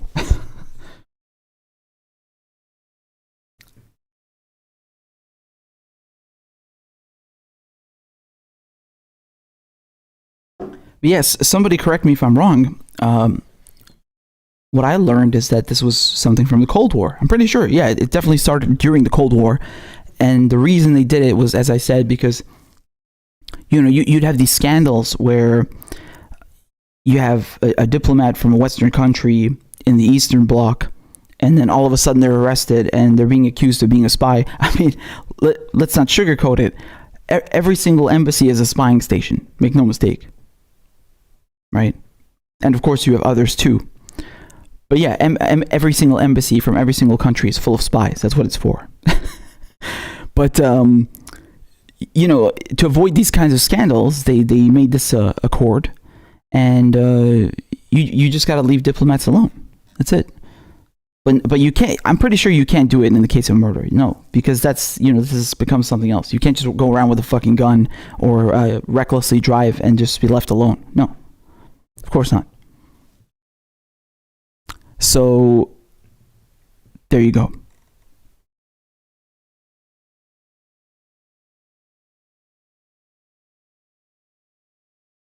All set up for the Discord channel. Hell yeah. Let me drop the Discord link again. 1 second, guys. Join the community before I move on to the next story. Oh boy. Hold on. Let me see. Oof. Yeah. All right. I got a lot to say about this next shit, man. I really do. Some people not gonna like it, but it is what it is. I'm not trying to sugarcoat shit, man. I don't have time for that. And people want to gaslight you and say that, I'll get into it in a second. Okay, I'm pasting the Discord link right now in the YouTube chat. Please go ahead and join. There we go. Wonderful. Echo says, do United States let diplomats from other countries go as well? I mean, like I said, everything else applies. If you're a diplomat, they can't stop you if you have diplomatic plates. If there's like a checkpoint or something like that, they just can't stop you. Or anything minor, However, they can take down the number and your name from the card and then complain to the embassy, and then the embassy is gonna punish you. But yeah, unless we're talking about dangerous crimes and stuff like that, you know, they can't stop you. So that's about it. And the United States respects, well, most of the time. I mean, when they want to. Just again, I've told you this before, but just to put into perspective how powerful the United States is, and just to show you how sometimes they really don't give a fuck if you're a diplomat or not. Dude, they grounded Evo Morales' private jet, a fucking presidential jet. You can't do that. This is unheard of. How dare you? Like, you just can't do that shit to a diplomatic plane, never mind the fucking president. Because they thought Edward Snowden was on board. And do you see how all the Western European nations are just pussy whipped? They do whatever the United States tells them. And Joe Biden and John Kerry, they were behind that. Oh yeah. They grounded a fucking presidential jet. I mean, this is really outrageous. It really is. You can't do that shit.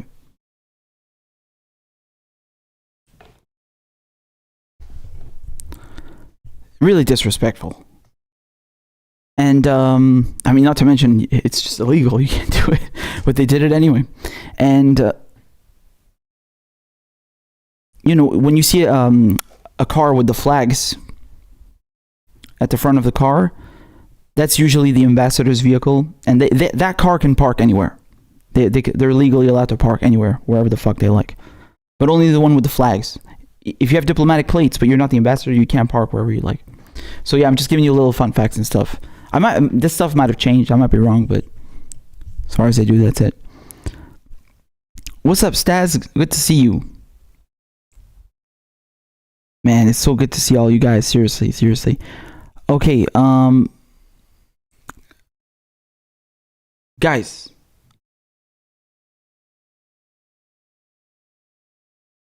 Oh yeah, we got a quick segment over here. So I want to do a really big one afterwards. I'm just going to cover this quickly. Mona was really kind enough to send this to me. Let me show you. Okay. So you guys remember when Amazon workers started going on strike, right? So this started out with Chris Smalls. He was organizing these strikes and they fired him, right? The thing is that Amazon knew someone in the warehouse had contracted COVID, and they told him and the other managers to keep it on the low down, to keep it on the down low, to keep it secret. And on top of it, they weren't giving them any hazard pay. They weren't giving them any protective personal equipment. Not even the bare minimum. I mean, this is ridiculous. They're saying that Jeff Bezos is on the way to become the world's first trillionaire. Treat your fucking employees with some respect, man. Come on. So he started that, and he got fired. And one of the concessions that Amazon finally made in their endless generosity, right? They gave their employees $2 extra per hour hazard pay, which is frankly insulting. I mean, this is a joke. Now look what happens. Oh, here we go. Amazon to end the $2 an hour hazard pay as CEO Jeff Bezos gains $30 billion during pandemic.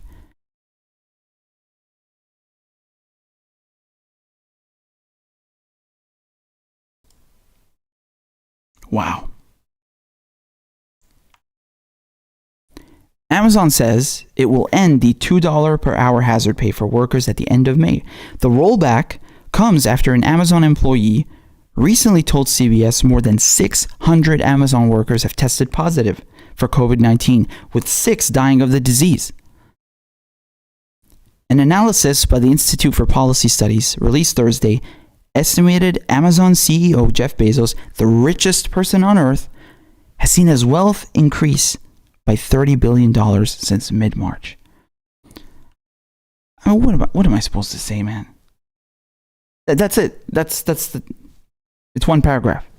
It tells you everything you need to know. How disgusting. I mean, is there really anyone out there who thinks this is okay?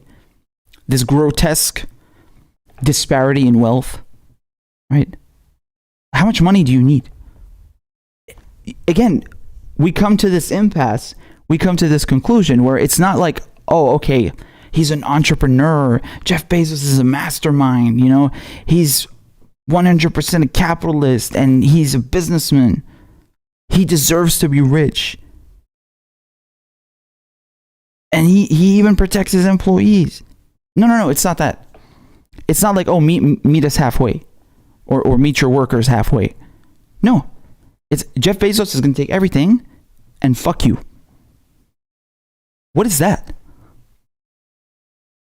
That's capitalism. Capitalism by definition is exploitation.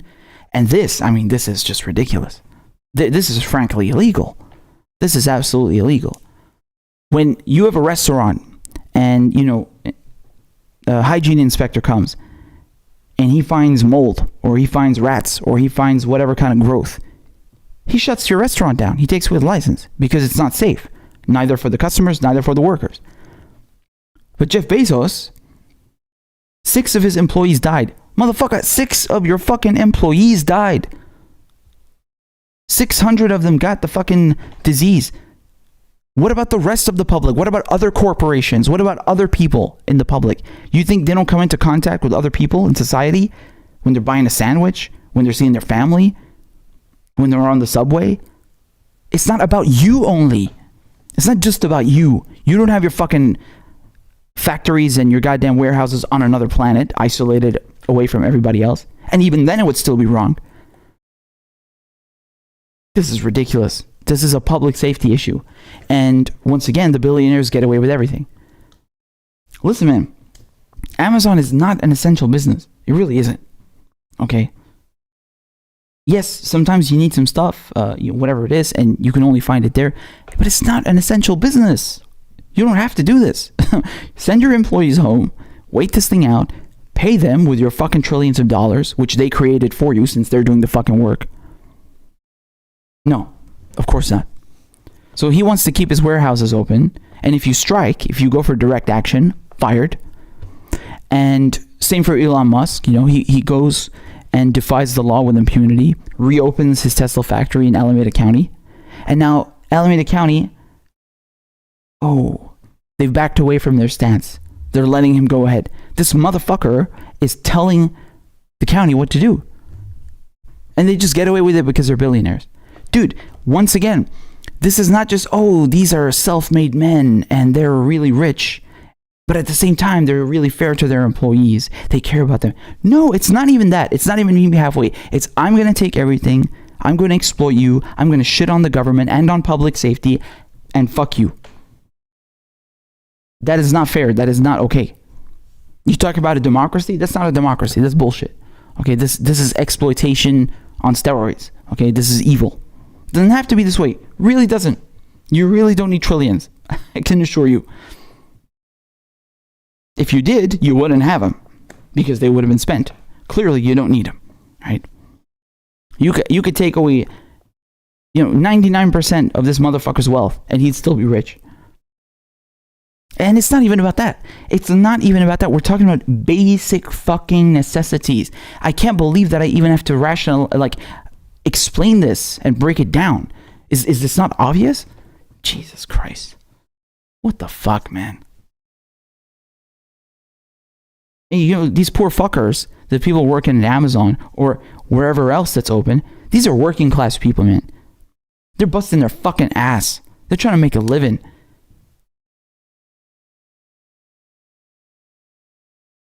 It don't have to be this way. I'm getting all emotional stuff. It really is fucking like day in, day out reading about this shit. It's really exhausting, man. Like it's just, when does it end? When does this shit end? I don't know. Can't you keep like 80% of your wealth and give maybe a little bit, like just masks, some hazmat suits? What do you think it would cost Jeff Bezos? Somebody please calculate this for me. How much would it cost Jeff Bezos to buy hazmat suits for every single one of his employees worldwide? How much would that cost in dollars? And how much does it represent from his total wealth? It's going to be pennies. It's really going to be pennies. It wouldn't even be 0.001% of his wealth. Not even that. Dude, these are literally the fucking people who increased your wealth by 30 billion. Like, it doesn't even make sense from an evil point of view. Like, even if you assume this motherfucker's evil mindset that he's literally exploiting and using his workers. Motherfucker, they're gonna die if you don't protect them. Oh my God, I don't get this. I really don't. I'm disgusted. And honestly, like, I've been hearing a lot of people talking about boycotting Amazon.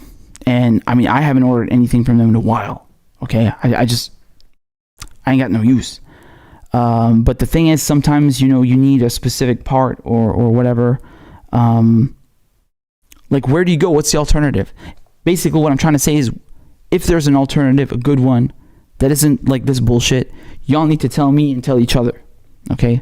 Because I'm not interested in supporting this shit, man. I'm really not. Like, if there's something better, we gotta look elsewhere. Right? And we need more worker co-ops. This is bullshit. This is unacceptable. I can't believe it isn't a fucking health violation or like gross criminal negligence to hide the fact from your employees that one of them contracted COVID. I mean, this is ridiculous. You're endangering your employees and the fucking public, motherfucker. God damn it.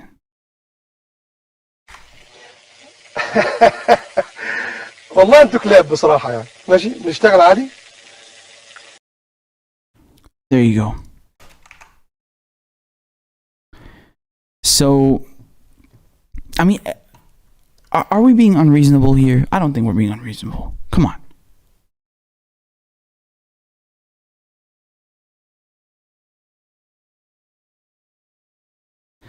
So,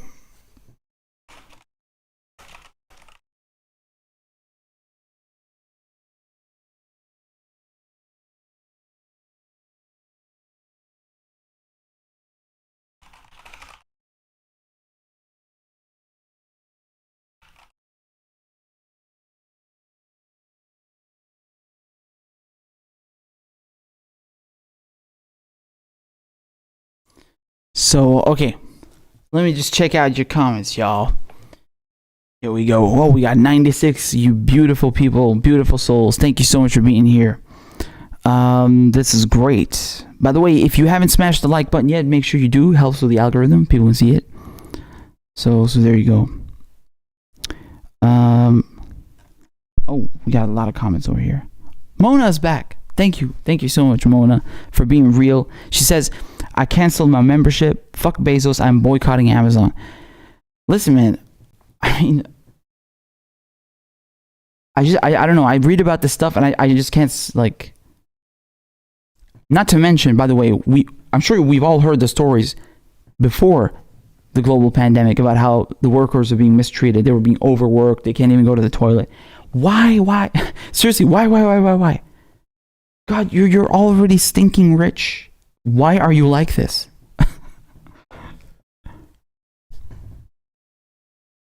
Okay, so Eric says, what's up, Aaron? It's good to see you, Aaron. I'm glad you're here. And also, I'm glad to see Eric. What's up, my man? Eric says, 60 million bucks for suits and respirators and gloves for 695K. Okay, so he has 695,000 employees. All right, well, how much is 60 million from his net worth? I don't even know what it is. I mean, this is just...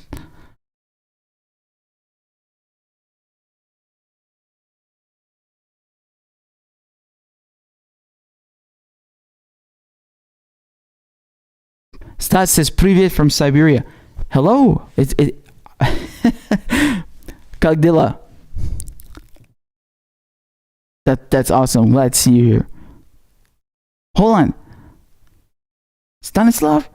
It's you? Oh, man, it's good to see you. Man, I fucking missed you. How is everything in Siberia?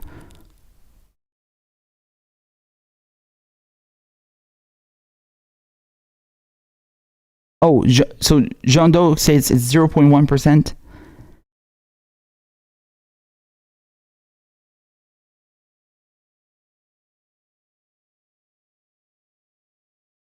So there you go, man. There you go.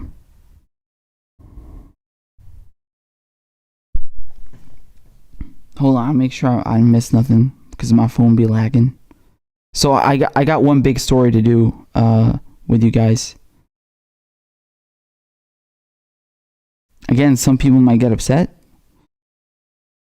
I'm just kidding. It's not that bad. Come on. Just I gotta say it. I gotta be real with y'all, man. I gotta be real. Oh shits. Oh shits. Okay. All right. No worries. No worries. Listen, guys. Listen. Okay. So y'all are saying 0.09%. Claudia says 0.043%. Okay, listen, man. My point is, this is pennies. Come on. You know what's crazy? The motherfucker could probably get a tax rebate from it because he's an. Does he even have to buy them? I'm pretty sure this motherfucker has hazmat suits stocked up somewhere. He already got them. But do you see what I'm saying? It's just, are we really asking that much, man? What really should happen, what Jeff Bezos should be doing is shutting the fucking warehouses down. Yeah, it sucks for everybody who wants to buy shit. I know. But like, public safety first, your workers first. Shut the fucking factories down. You give them some fucking money. You don't have to rely on the government. You know, because the government ain't fucking helping them, unfortunately. Or both. And you know, stop exploiting them for 2 fucking months. Maybe they'll actually work harder and make you even more money, you motherfucker. I really don't understand why I have to break this down. Like, it's fucking common sense. Why do other countries understand how to do this?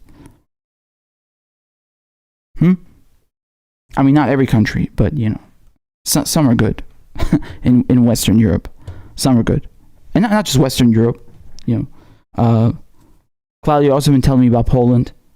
Go look at the stats for Poland. They're excellent because they actually implemented a true lockdown. I don't understand what the fuck Trump did. Like, people going like, oh, we got to reopen the economy. What do you mean reopen it? It never fucking closed. There was no lockdown. This as we say in Arabic, shadowy ghadawi. How do I translate that? not gibberish, but like this mockery, this you know, that's the word I'm looking for. Like a half-ass measure, you know, a bunch of bullshit that Trump did. Oh, let all the governors decide. No, motherfucker, you're the president. Shut the shit down. Oh my God. But look at this shit. Look at what happened in Texas, y'all. Look at this shit. This is today, right? I saw this today.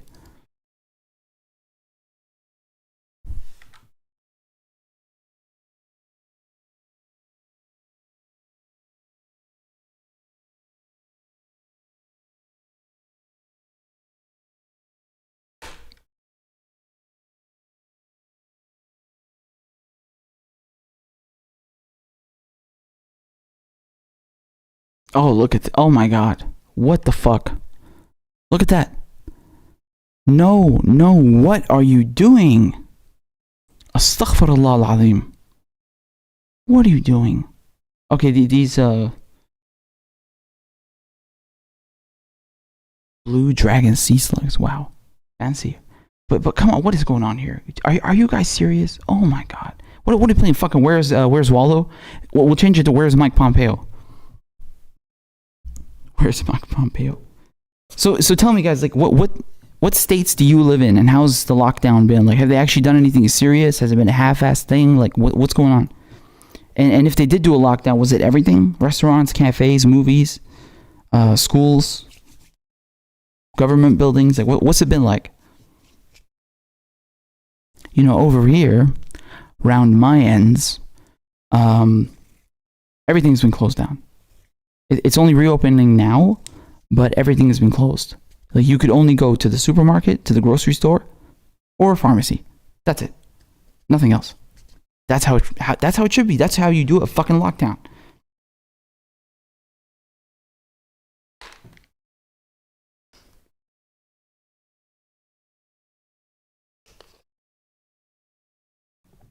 So, yeah.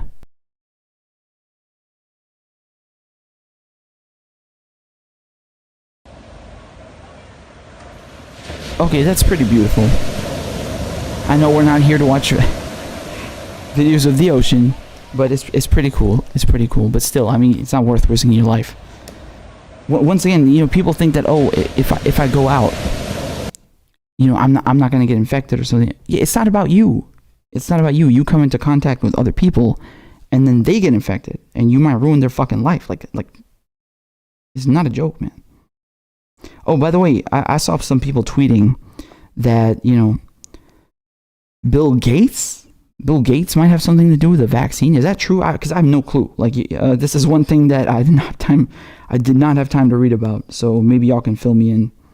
That sounds a bit suspect to me. You know, I thought Bill Gates was doing a good job with eradicating malaria. Okay, respect. But what is this about?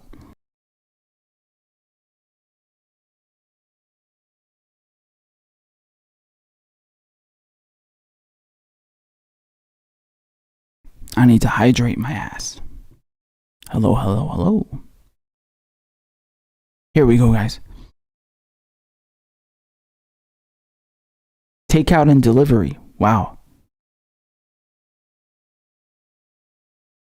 It's okay, Mona. It's okay. Rhode Island. So Vaughn says Rhode Island, the lockdown has been over a week already. Oh, the lockdown was a joke, honestly. Okay. Oh my God, all of these Karens. It's horrendous. I also saw someone on Twitter saying that Karen is a racial slur. Now that's a new one. Now that's a new one.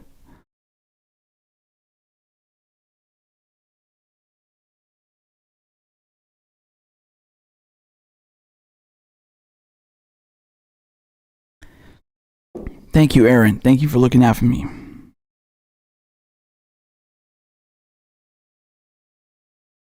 So,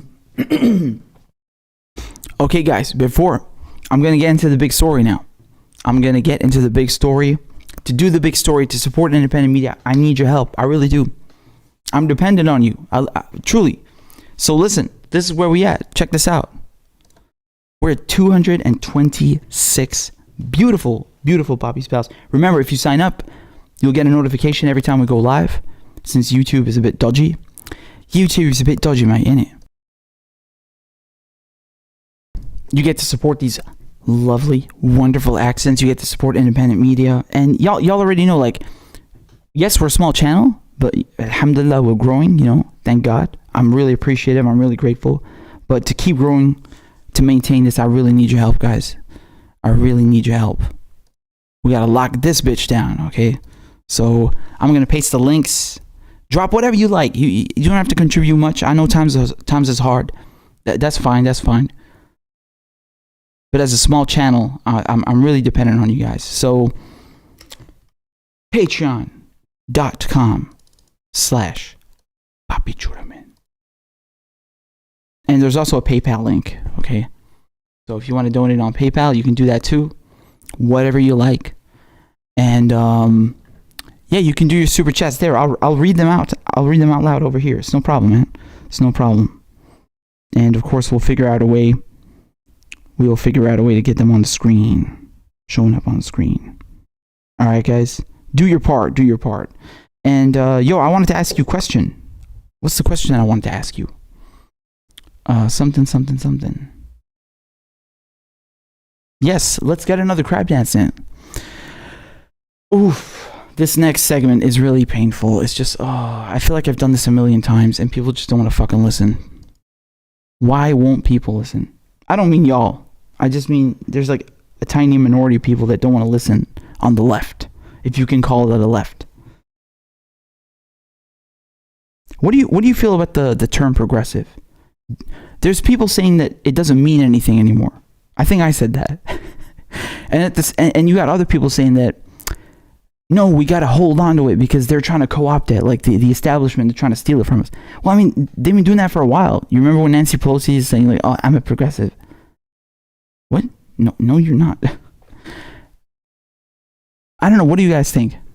I think I'm starting to think like progressive became popular because people are too afraid to say socialist. It's socialism.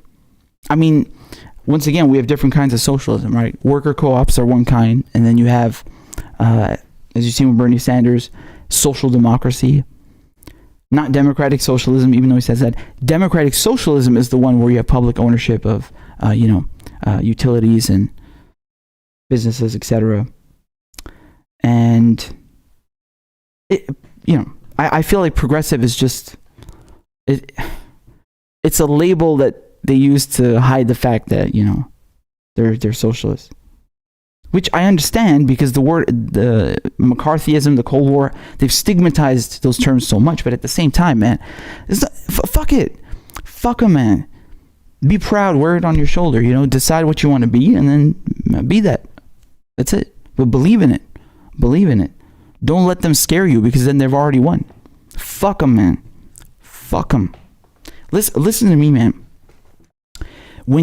It's really astounding when you just sit there for 1 second and you step back and you take a look at all of the fucking harm and evil that these motherfuckers have done. It is preposterous that you could side with them for 1 fucking second. Like, we keep saying things like, oh, Nancy Pelosi covered for Bush's torture programs, right? And she covered for the drone strike programs with Obama. And she signed Trump's military budget, etc. And we talk about these things like they're just, as we say in Arabic, shoraba, like soup. Like it's just, nothing.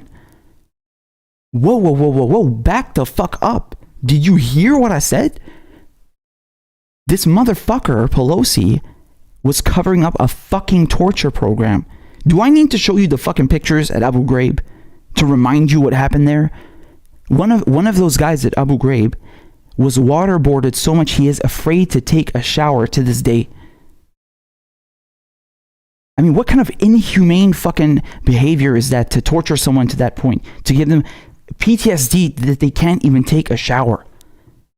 Do you not feel pain when you hear that? It's not a joke. Do you want me to play the interview? And I haven't even told you the other shit that happened. And that's just one person. Nancy Pelosi, Biden, all these motherfuckers played a part in that. And we just like, oh yeah, they're running for president, like as if they didn't do anything. What? Hold on. You cannot support these people, and the people who work with them can get fucked. You don't go and sit down and do a fucking task force with Nazis and imperialists and mass murderers. No. What are you talking about? This boggles my mind. It just really fucking boggles my mind. I can't understand this. What's up, Jenny? Thanks for the friend request. Oh, I got a whole bunch of friend requests over here. Do you understand how fucked up this is? That people just like, oh yeah, it's whatever. No, it's not whatever. No. So I'm about to get into my segment. That wasn't my segment, but there you go. Oh, we got a lovely little super chat here. Thank you very much. Miller says, if Nancy Pelosi can claim to be a progressive with a straight face, it's clearly time to retire the term. You guys think I agree with you, but this is from like September or something. Let me show you. I covered it. I did a video. She was interviewing in Grand Central. She did an interview there, I think.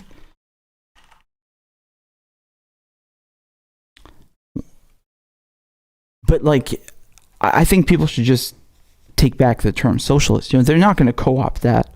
No, they won't do that. Trust me.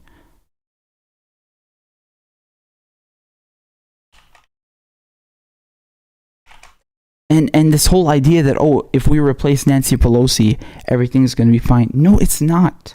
It's not going to be fine. You're deluding yourself again. You're deluding yourself again. And it brings me no fucking joy to say that. It really doesn't. I believed too. I was suckered in.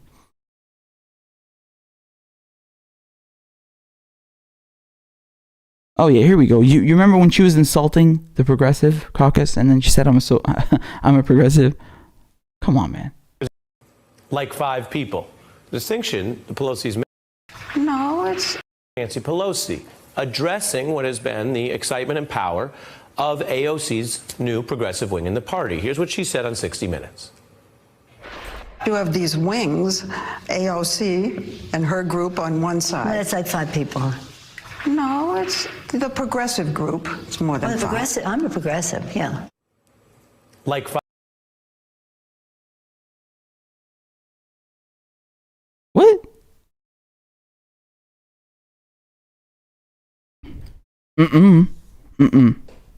I doubt she'd say I'm a socialist. Just saying. We're just having a little dialogue over here. I'm not telling you what to do. I'm just curious. Given what's going on. So let me read your comments.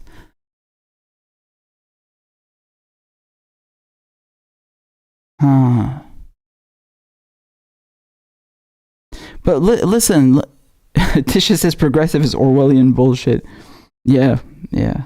No, but listen, let me be real with y'all. I really don't give a fuck what people call themselves. It's about the policy, okay? It's really about the policy. At the end of the day, you're forming a coalition. It's not about like one little pocket of people or this pocket of people. And by the way, when I say coalition, there's a lot of people who don't understand what the fuck I'm saying. You cannot form a coalition. You cannot form a coalition, with neoliberals or progressives who are okay with supporting neoliberals, which makes them fucking neoliberals. If you endorse Biden or you are okay with your representatives backing Biden, you're a fucking neoliberal. You're not a progressive. What the fuck? You're on their team, not ours.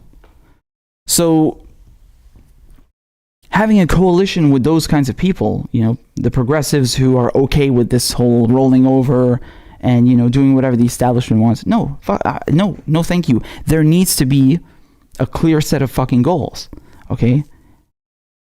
And if a bunch of a bunch of jugglers, not juggalos, a bunch of jugglers and fucking rock bands and a bunch of fucking anarchists and whoever the fuck wants to join and fight for those specific goals, Medicare for all, Green New Deal, with no compromise, yeah, then we have a coalition. But forming a coalition with your fucking enemies, this is ludicrous. This is like, come on, guys, let's get together. Let's get together. And then when it's time to vote, we're going to tell you to vote for the fucking neoliberals. No, motherfucker. It's our way now. You can go and fuck yourself. This is the workers' corner. Do you understand what I'm saying? All of the workers. The farmers. Everybody. Okay? The fucking coalition with neoliberals. Have you lost it? That's not left unity. Don't use that fucking band-aid to try fucking soften the blow. I'm not fucking stupid. Go and fuck yourself.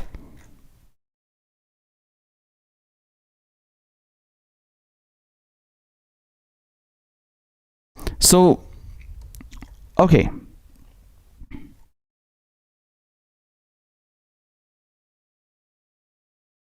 Let me get to my main segment. And some people will be upset, but it's okay. You better not be upset at me, because I didn't do nothing. Don't shoot the messenger, baby. Let me just pull this up. Hold on. Did I forget to read something? Excuse me. I think somebody sent a donation and I forgot to read. 1 second. Don't want to be rude there, boy. Jenny, thank you very much for your donation. Really appreciate it. Guys, it really helps when you send the stuff on PayPal, because YouTube takes 30%. PayPal takes nothing if you don't tick the box that it's goods and services. Help a brother out. All right? Like, these corporations trying to steal everything, man. Anyway, I'm going to drop the links and get right to it. So, have you guys been paying attention to the Heroes Act? God, I love these names. I fucking love these names, man. Heroes. Cares. Oh, we care. The next one will be... What will the next one be?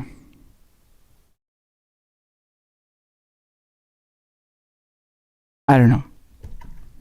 I was going to say something a bit too rude, and I was like, never mind. Yes. Okay, guys. Okay. So, this is a bit complicated, but you need to pay attention so you don't get fooled again. We won't get fooled again. All right.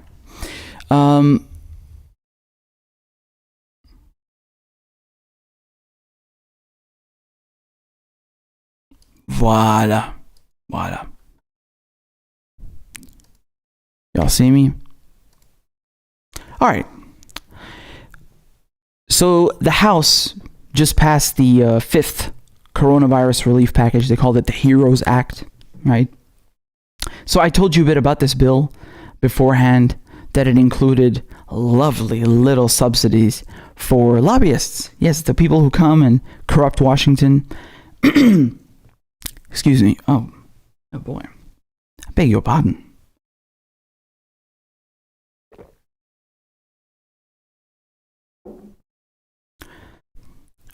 This bill also included subsidies for dark money groups, 501c4, and the lobbyists, I think they're 501c6.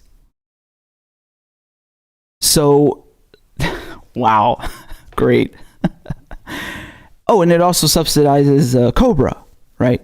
Which is one of the biggest scams I've ever heard of, right? So essentially, if you lose your job, if you have Cobra, they will shift the employer's share of your healthcare costs onto you.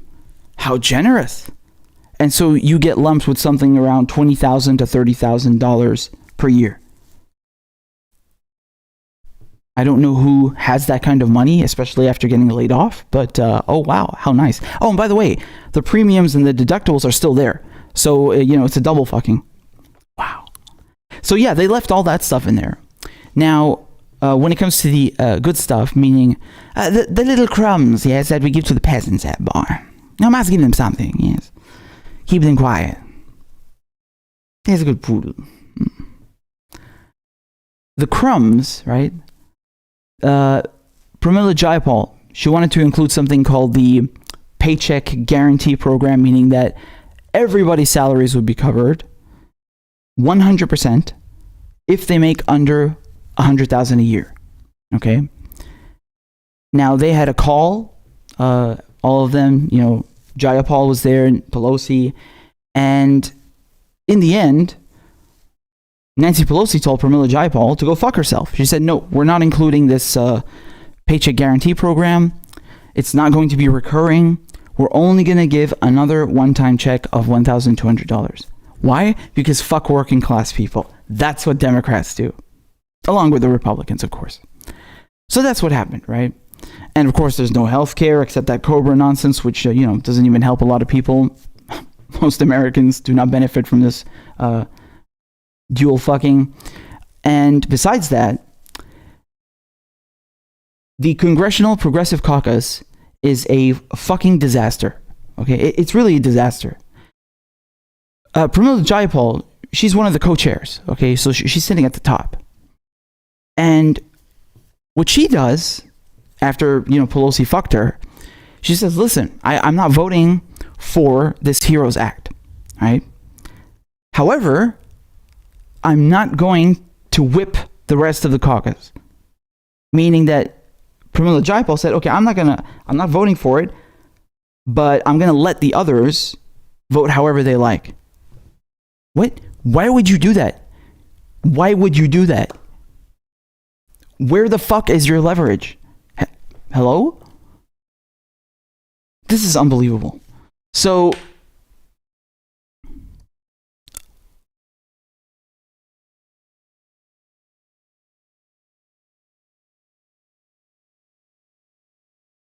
oh, and by the way, I forgot to add something very, very funny.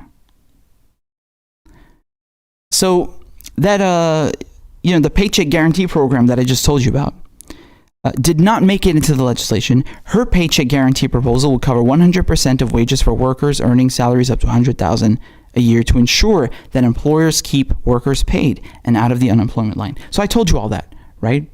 Now, the leadership criticism of Jayapal's legislation that emerged in the press, particularly that it didn't have legislative text yet graded on its backers. Democrats have been pretty open about the fact that the HEROES Act is a messaging bill, so the need for accurate legal language or Republican support seemed a convenient excuse. And ironically, members have not been able to obtain bill text from the Office of Legislative Counsel, which is responsible for producing legislative language, as the office faces a backlog due to the pandemic, pay attention, and typically prioritizes requests from leadership. Let me translate that for you. That means Nancy Pelosi blocked it, because they typically prioritize requests from leadership. If Nancy Pelosi wanted to implement Jayapal's idea, the Paycheck Guarantee Program, it would have happened. She would have got the legislative text. But this is ridiculous. I mean, this is, these are bullshit arguments. And by the way, make no mistake, Jayapal is not innocent here, okay? Why the fuck is she coming up with this on the 5th bill? This should have been in the first fucking bill. The first bill, not now, after you gave everything to the fucking corporations. What is this? Stop making excuses for this horseshit. So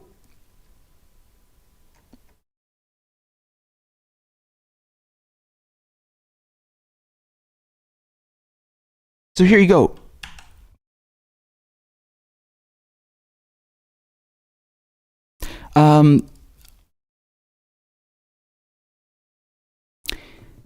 So you had a bunch of progressives saying that, oh, we're going to vote no.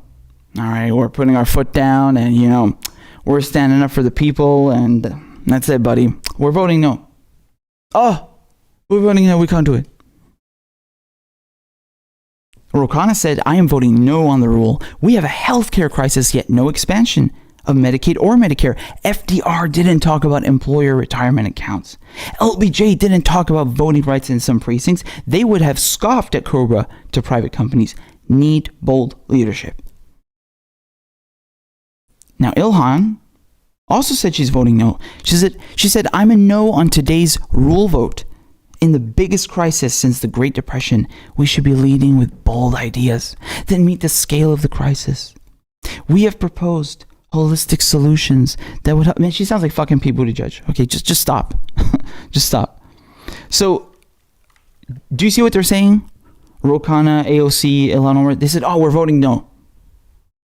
Pay attention.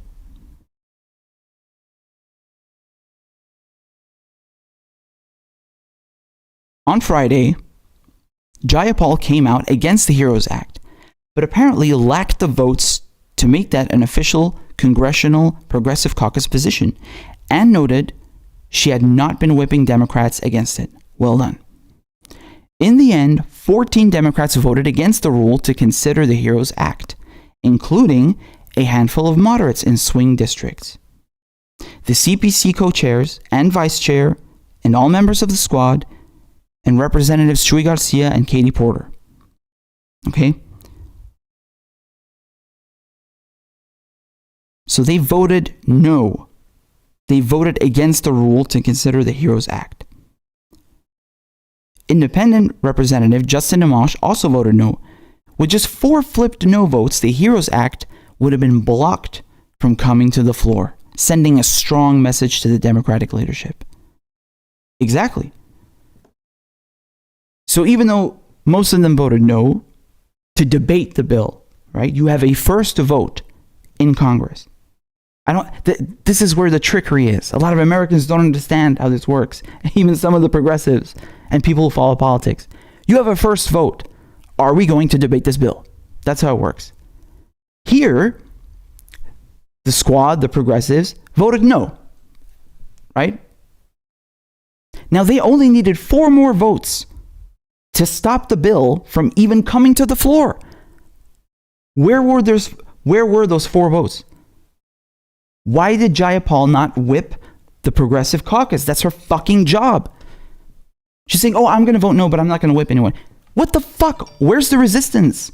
How are you opposing Nancy Pelosi? She just fucked you and took out the Paycheck Guarantee Program. There's no Medicaid. Oh, That's the Progressive Caucus. They all vote whichever fucking way they like. Wonderful, right? Oh my God, what a resistance. What a strong bloc standing in opposition against the fucking neoliberals and the corporations. Amazing. Let's all just vote another fucking way. Just like they do on foreign policy, right? That's the first thing. Then, when they finish debating the bill, right? Oh, and by the way, this is where they dropped the paycheck guarantee program, right? They scrapped that. They said no recurring payments for 12 months to Americans. Just one more check. That's it. One-time check. But we're keeping the bailout for lobbyists. We're keeping the bailouts for dark money groups. We're keeping the Cobra bullshit. Of course. Help our friends in the private sector. And then the bill went to the final vote. Right? That's how it works in Congress. First vote is, are we going to debate this law, this bill? And then the second vote is, will this bill become law? Yes or no?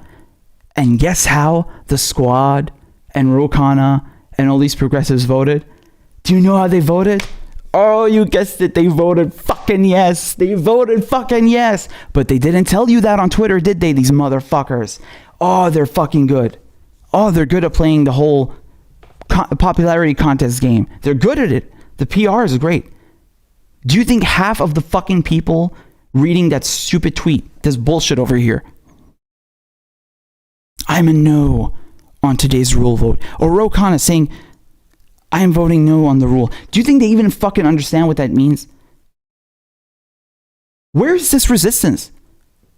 Why do these progressives keep rolling over and giving trillions to corporations? I'm going to lose my fucking mind. What are you, Republicans, neoliberals? What the fuck are you? You ain't fucking progressives.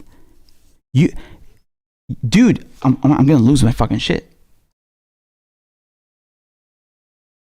Ilhan Omar, AOC, Ro Khanna, all of them sat down and read, we're gonna bail out lobbyists. We're gonna bail out dark money groups. We're gonna do Cobra. Let's vote yes. They read that shit and then voted yes. And this is the 5th fucking bill. How's that long game working out, huh? How's that long game working out for you? What have these progressives gotten you?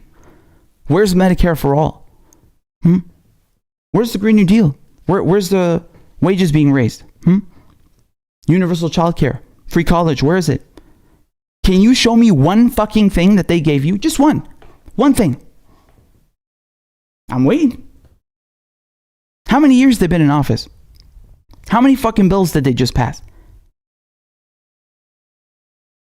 Where's your fucking justification? You're defending these fucking morons after they're fucking you in the ass? Do you learn nothing? It is unbelievable. This is unacceptable what they're doing. They're fucking playing you. Oh my God. Oh my God.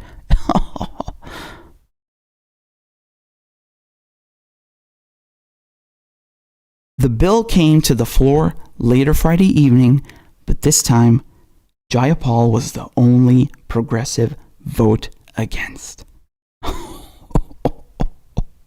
Y'all got fucked, man. Oh, y'all got fucked. See? Vote breakdown on the HEROES Act. Democrats who voted no. I don't see no Ilhan Omar. I don't see no AOC. I don't see no Rashida Tlaib. I don't see no... nobody. No one's there. Zero. Only Jayapal. Look at that. Wow. Wonderful. Absolutely wonderful, right? A $3 fucking trillion relief bill. Wow. That's amazing.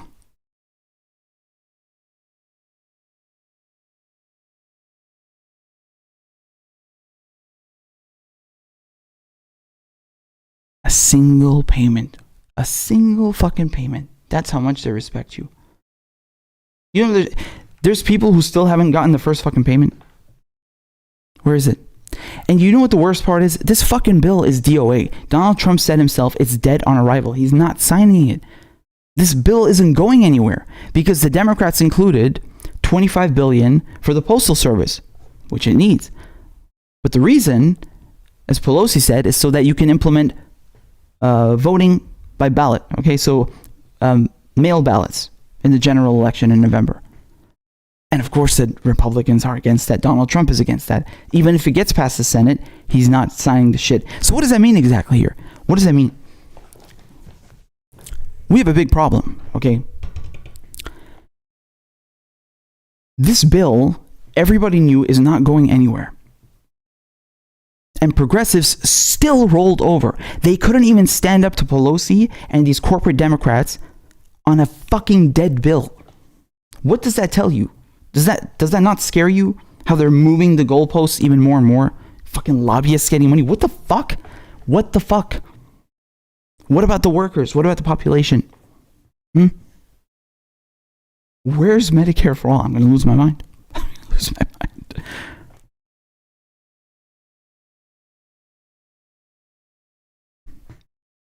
This is the resistance, really? This is pathetic.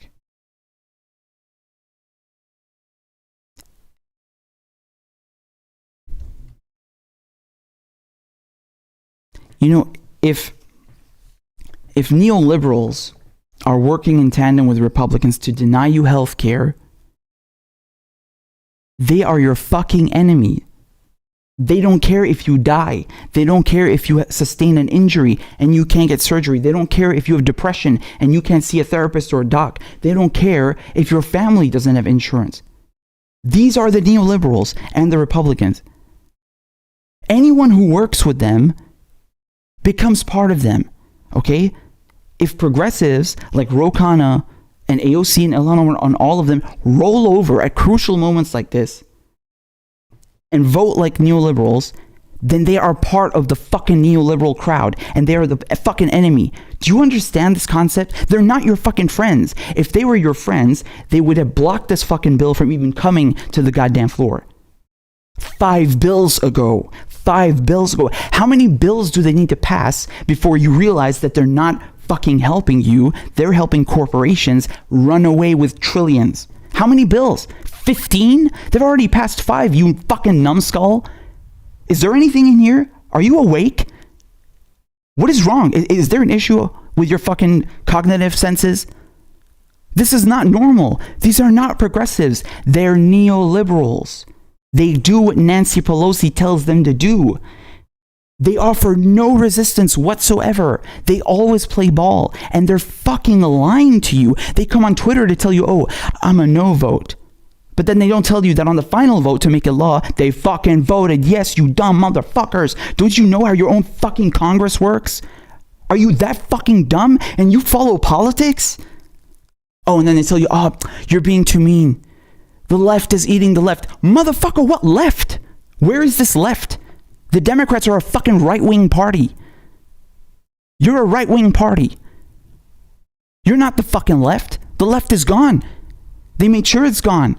FDR made sure that there was no more fucking left. They dismantled the communists, dismantled the socialists, dismantled the fucking unions and the CIO. They implemented the Taft-Hartley Act so they could dismantle labor unions. Used to be 30% union membership. Now it's only 10. That's for a fucking reason. And they stigmatized the word socialist and stigmatized the word communist. On purpose, they broke all of these institutions, all of these tools that you had at your disposal to implement change. Motherfuckers didn't get the New Deal in the 1930s by saying, please, Mr. FDR. They said, give us some jobs and some money or we're going to fuck your shit up. We're not working. We're going to hurt your money because you capitalists, that's all you care about. And all you want to do is sit on fucking Twitter and be like, oh, we got to elect progressives, Motherfucker, go and read your history, you fucking dense bitch. That's not how this shit works. Where's your leverage? You got none. Because when Nancy Pelosi tells Jayapal to go fuck herself, she's not getting a paycheck guarantee. She says, okay. And then she doesn't even whip her fucking caucus. Everybody voting this way and that way? What kind of a fucking block of resistance is that? This is a disorganized pile of horse shit that you are defending. Stop idolizing these people. They're just fucking politicians. They're not rock stars. They're not your fucking grandparents. They're not your fucking relatives. These are politicians. They work for you. You need to keep them in fucking line. You need to hold their fucking feet to the fire. If they step out 1 fucking inch out of line, you gotta smack them back into fucking business. They work for you. They are politicians at the end of the day. You cannot trust them. They're fucking you in the ass and making you smile. You fucking morons. Why do all these European countries have this shit figured out? Why do they all have universal health care and taking care of their employees? What's your fucking excuse? God, this is infuriating.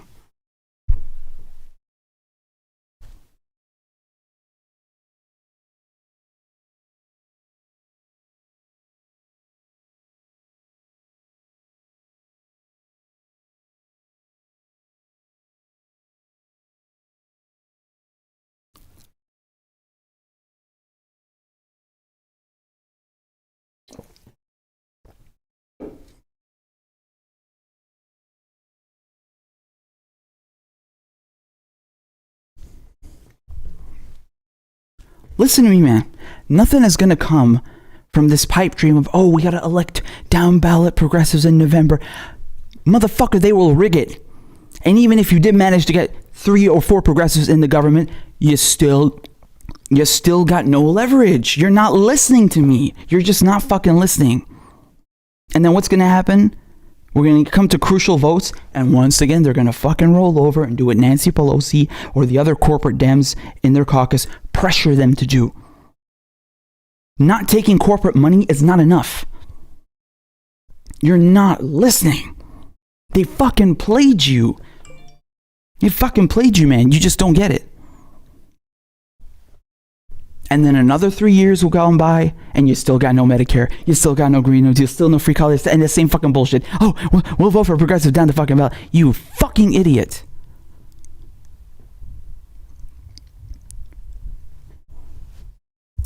This whole electoral politics is a fucking sham. It's meant to pacify you. It's meant to keep you at home, to make sure that you don't rise up, you don't hurt their fucking money. That's why they dismantled unions. That's why they made sure that the Taft-Hartley Act is still in place to this day. They're not fucking stupid. They did that shit for a reason.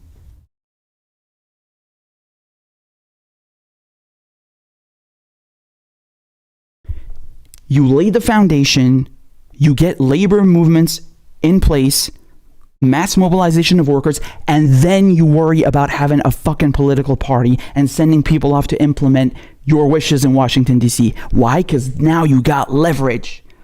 Stop putting the fucking cart before the horse. Stop trying to jump over to step 5 when you haven't even done step 1. You're being lazy.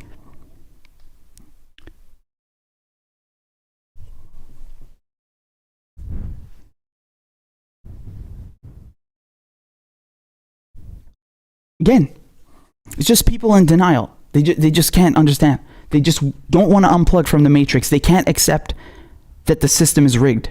Because you've been indoctrinated since birth that, oh, America's the best. Oh, we have a democracy, and, you know, when we vote, they're going to represent our will. Motherfucker, vote where? The voting machines are rigged. Have you not been paying attention for the last 20 fucking years? Are you stupid? The United States wrote the handbook on election rigging. They go around the whole fucking world rigging elections. You're the pros at this. You think they wouldn't use that at home? God damn it, man.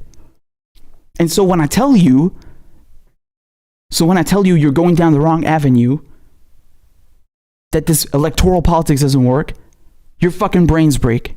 Because you can't take it. You just don't understand, because you've been indoctrinated since birth that you have a choice. You don't, motherfucker. You don't own any factories. You don't own any capital. You don't own any stocks. You do not control shit. But you can if you study your history. Okay? Go and study your fucking history. Don't come around telling me like, oh yeah, really good analysis, bro. But what's the solution? Motherfucker, I tell you the solution every goddamn day, and you don't want to fucking listen. Go watch the videos. Go look at what I said. Direct action. Read your fucking history and stop idolizing these fucking assholes who are colluding with your fucking oppressors. Anyone who sits down with John Kerry or Nancy Pelosi is the fucking enemy. Get that through your fucking head. They're not your friends. Fuck out of here, man. I'm not debating this shit. You want incrementalism? You want to sit around another 100 fucking years to get crumbs? Good for you. Trying to help you out and you don't want to listen. Kissing their fucking asses. What did they give you for you to be kissing their fucking asses like that? Did they give you Medicare? Where's this fucking Green New Deal? All we hear about is fucking blah, blah, blah, blah. Where's the Green New Deal? They didn't give you a single fucking thing and you're idolizing them like they're rock stars. No. They're your employees. They work for you. Don't get it fucking twisted. Stop inflating their egos and blowing fucking smoke up their asses while they give you nothing and roll over for everything the neoliberal establishment wants and everything Nancy Pelosi says. You fucking dummies. How the fuck do I understand your political system and your history better than you? This is inexcusable. If that's the case, then shut the fuck up about politics and don't come barking up my fucking ass on bullshit that you don't even understand. Oh, we gotta elect this person. Oh, we gotta do... No. It's not time to elect people. It's time to build labor movements, workers. People who can go on strike. That's real power. That's leverage. That's how you get their fucking money. That's how you get their attention. That's how you bend them to your will. And then you worry about party politics. Then you worry about sending people off into Washington, D.C. because now you got leverage. Not that hard. Read your fucking history. I'm tired of repeating this fucking shit. You got no fucking excuse to be talking like that. AOC my fucking nuts. Who the fuck is she?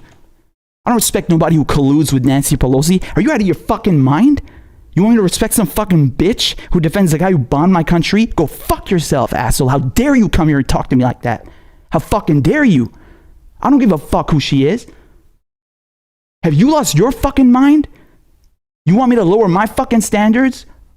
To idolize some fucking celebrity bullshit? Nah, motherfucker, where's the policy? Where's the fucking backbone? I ain't seen none. Stupid motherfuckers. Trying to help you and you fucking... goes over your goddamn head. By the way, I'm not talking to you guys who are watching right now. I love you. Okay? It's just... man, motherfuckers need to hear this. Seriously. I'm done with sugarcoating shit. I don't have patience for that. I really don't. I'm not American. Okay? I'm not used to this bullshit. There's no excuse on earth for you not to have healthcare. You deserve that. You deserve to be happy. You and your family and your friends. You deserve to have healthcare. You deserve to have free college. You deserve to live in peace and security, just like everybody else. It's possible. It's all possible. They just don't want to give it to you. So stop making excuses for people who are colluding with your fucking enemies for incrementalism. It don't work. It don't work. I'm sorry. You got duped. Admit it. Accept it. Move on. You will feel much better. You will feel liberated. I promise you.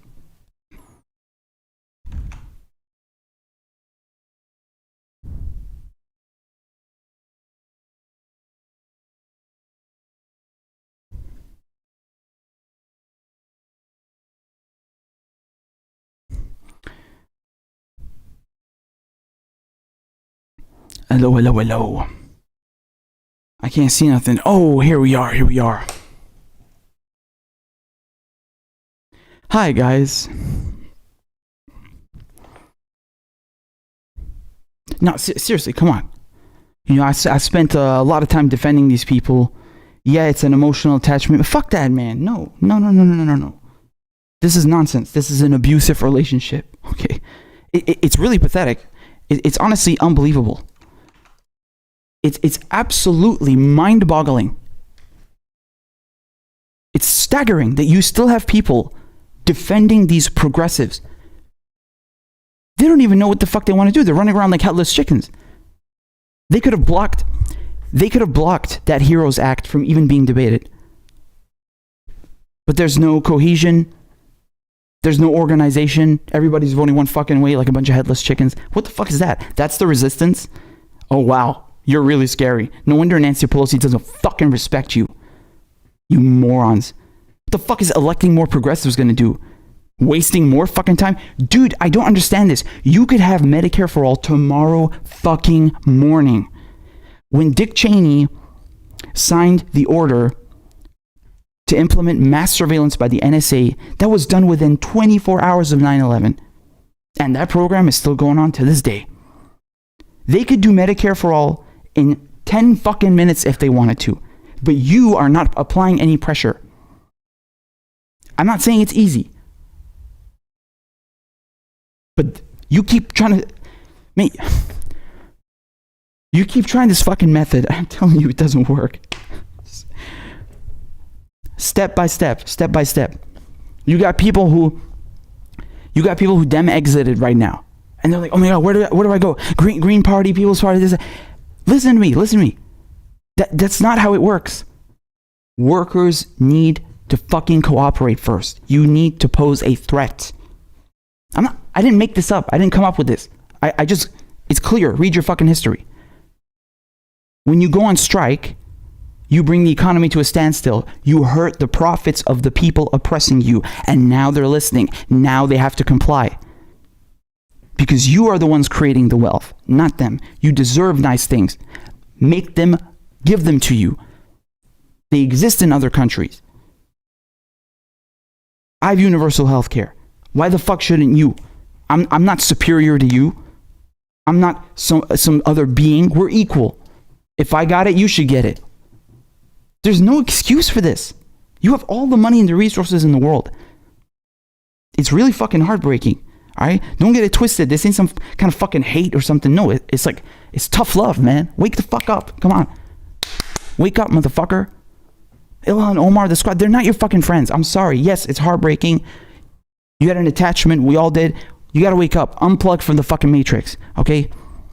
I know you've been indoctrinated since birth. Oh, you live in a democracy. Oh, we're the best. We have to tell all the countries across the world what to do. You know, our system is the... No, your system is the fucking worst. Washington, D.C. is a fucking cesspit of corruption. Jesus Christ. Never in the history of the fucking planet has so much evil come out of one fucking place.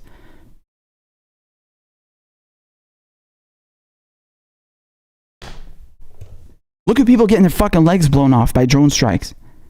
People having economic sanctions imposed on them. Can't get dialysis machines. What the fuck did someone who needs a dialysis machine ever do to you or your fucking country? Is that not terrorism? Is that not oppression? This needs to stop.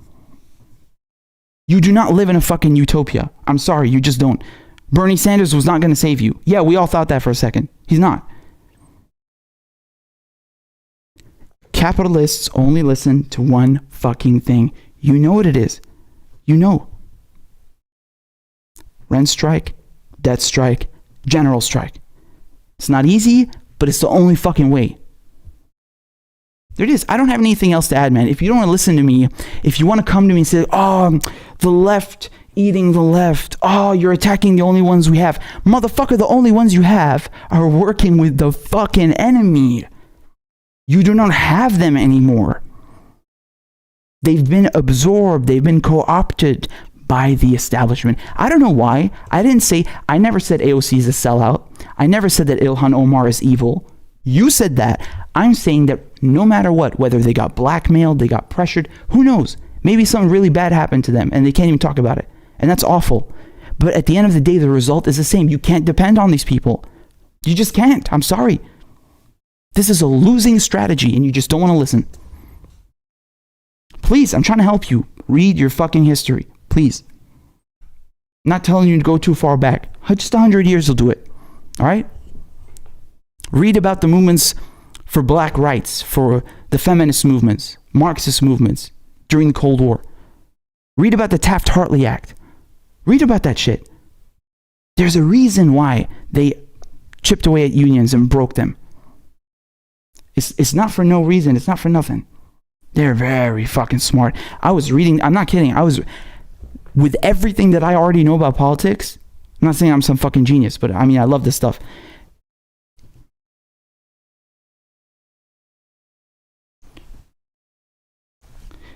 Despite all my interest and all the things I've read, when I was reading about the Taft-Hartley Act, I was like, what the fuck? I mean, it's so blatantly anti-worker. It's staggering. It's fucking unbelievable. To this day, if you want to be elected as a union leader, you have to swear that you are not a communist. That's one thing. Let me show you. Let me show you how deep the shit goes, because you're not going to believe me. You think I'm just tripping. I've never seen something like this shit. Land of the free? Unfucking believable. You know, they tried to ban the Communist Party at one point. But of course, if you want to bring over 500 Nazi scientists who killed scores of innocent civilians, that's fine. That's fine. Because we need you. Unfucking believable.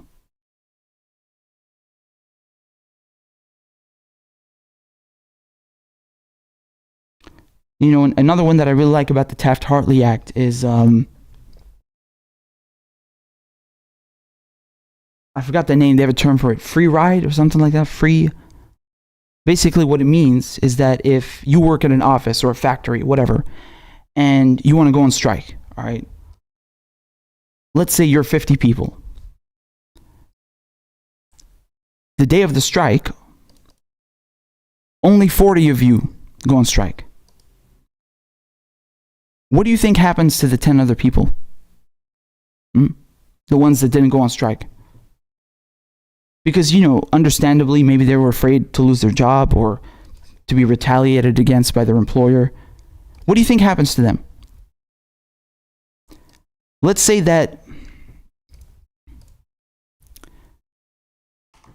Oh, bruv, come on.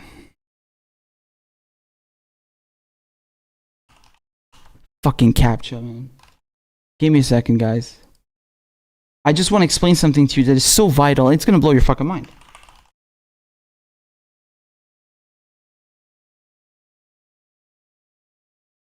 Wow, Taft-Hartley Act. These motherfuckers.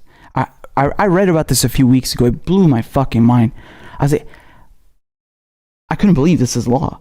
And then that it's still in fucking place. I mean, Taft and Hartley, these are some evil motherfuckers, really. So look at this, man.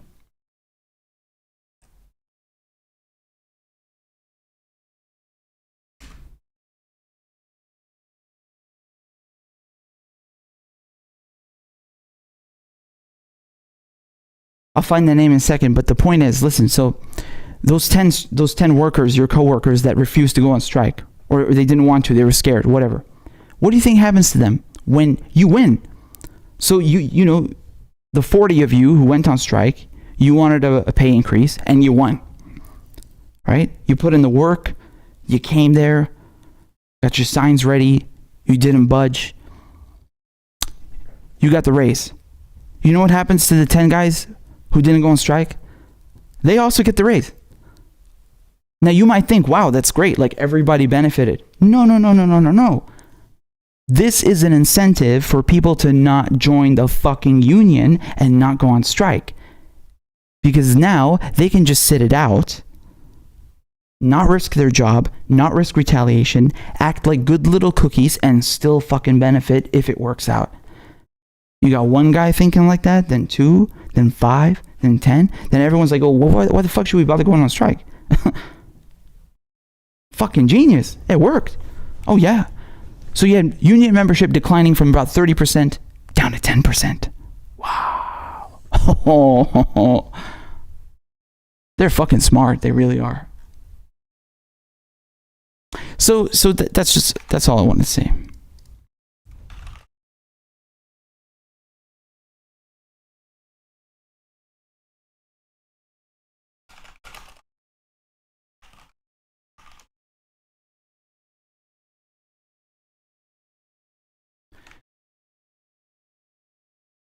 I love the part that you have to say, I'm not a communist. Like, what?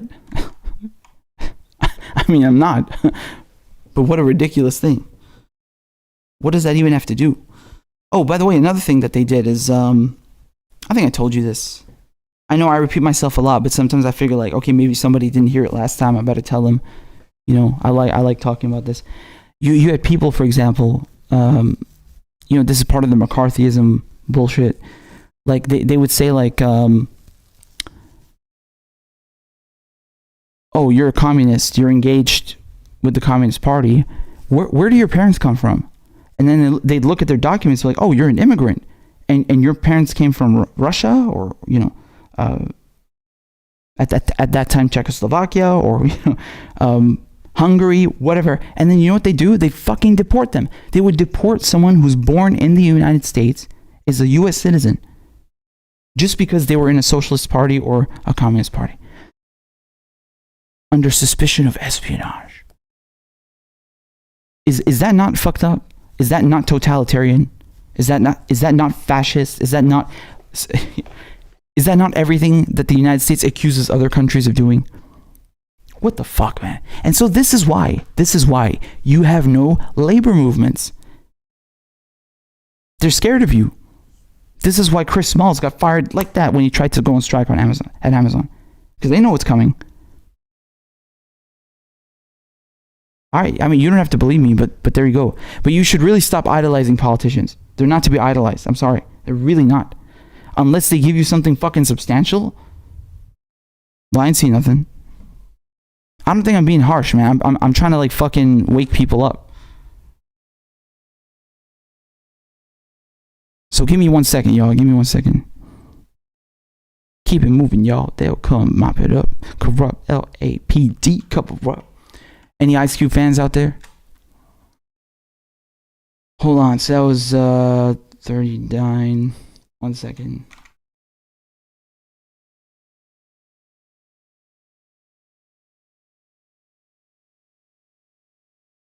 Oh, okay. Can I put a marker over here?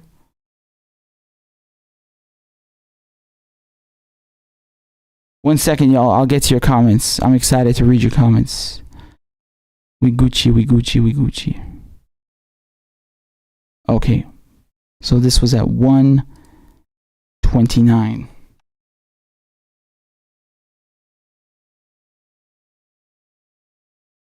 All right. How we doing, y'all? Oh, we missed this. I missed the super chat. Thank you very much.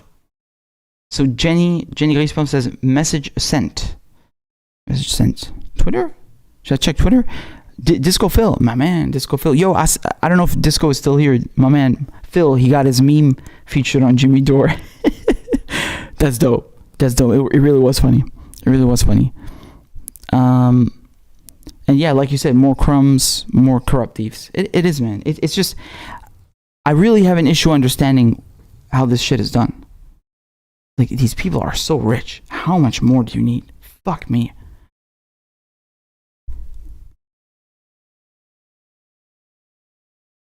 And people are like, oh, we just need to elect more progressives. To do what? They have no leverage.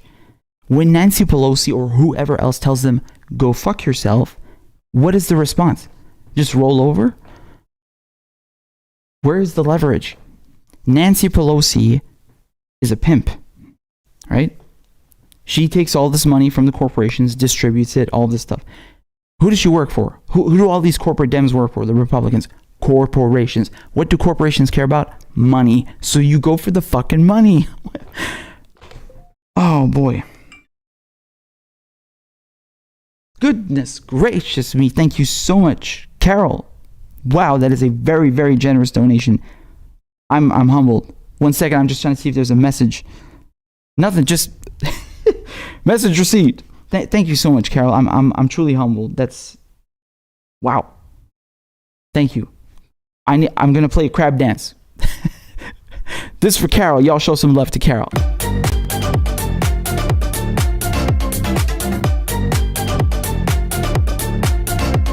And Corn Pop was a bad dude.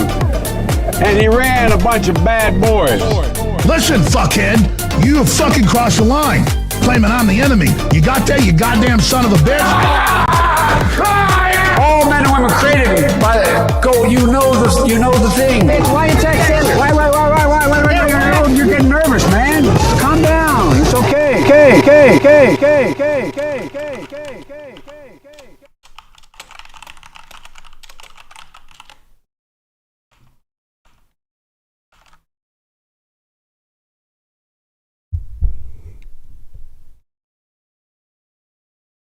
There we go. I got frozen for a second. Thank you so much to Carol. That is truly generous. I really appreciate it. I think I also missed another donation. 1 second. I just want to say thank you.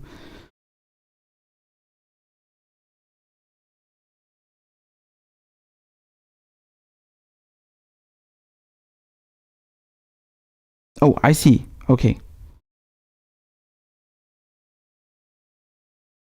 Mona, darling, thank you so much. Thank you so much. I really appreciate it. Yo, some progressives are thanking Pelosi for the HEROES Act. What did they get? You want to get me riled up again? It is exhausting. Just 1 second. I just want to see. I think Jenny said that she messaged me. I just want to make sure that I didn't miss nothing.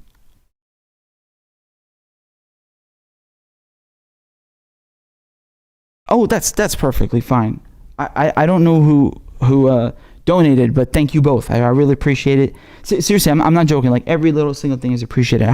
I'm privileged and honored every single day to have this platform with you guys. I don't know if you guys were listening before, but man, I woke up really.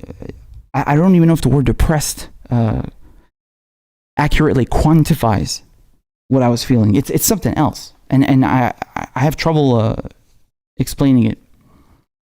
It's very abstract, and it was just a terrible day, and I feel so much better now talking to you guys and just working and doing this stuff. I really do. So thank you so much for giving me this privilege, and thank you everybody for the support. I can't say enough how humbled I am. I truly mean it. Thank you. I'm just making sure I didn't miss anybody. I don't want nobody to feel like I didn't see him. Yeah, let me just look at your comments if you guys have any questions or something, you know.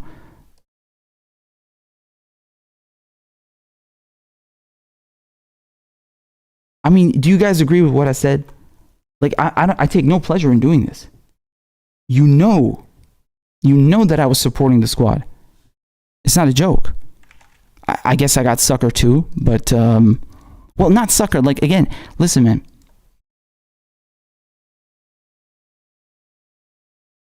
I'm not saying any of this stuff to insult Ilhan Omar or O'Connor. It's not about the individual. It's really not. This is just collective nonsense over and over and over again. It's the way Washington, D.C. works. You can't work within that system. I've told you this before. It's a shame, because if you look at Ilhan Omar, AOC, all these people, they were great. They had this fire going in. But the establishment absorbs them, calms them down, crushes them. It's sad. We have no idea if they're being blackmailed or pressured. No fucking clue. Because we know they don't take corporate money. Okay, that's one avenue taken care of. What about the other things?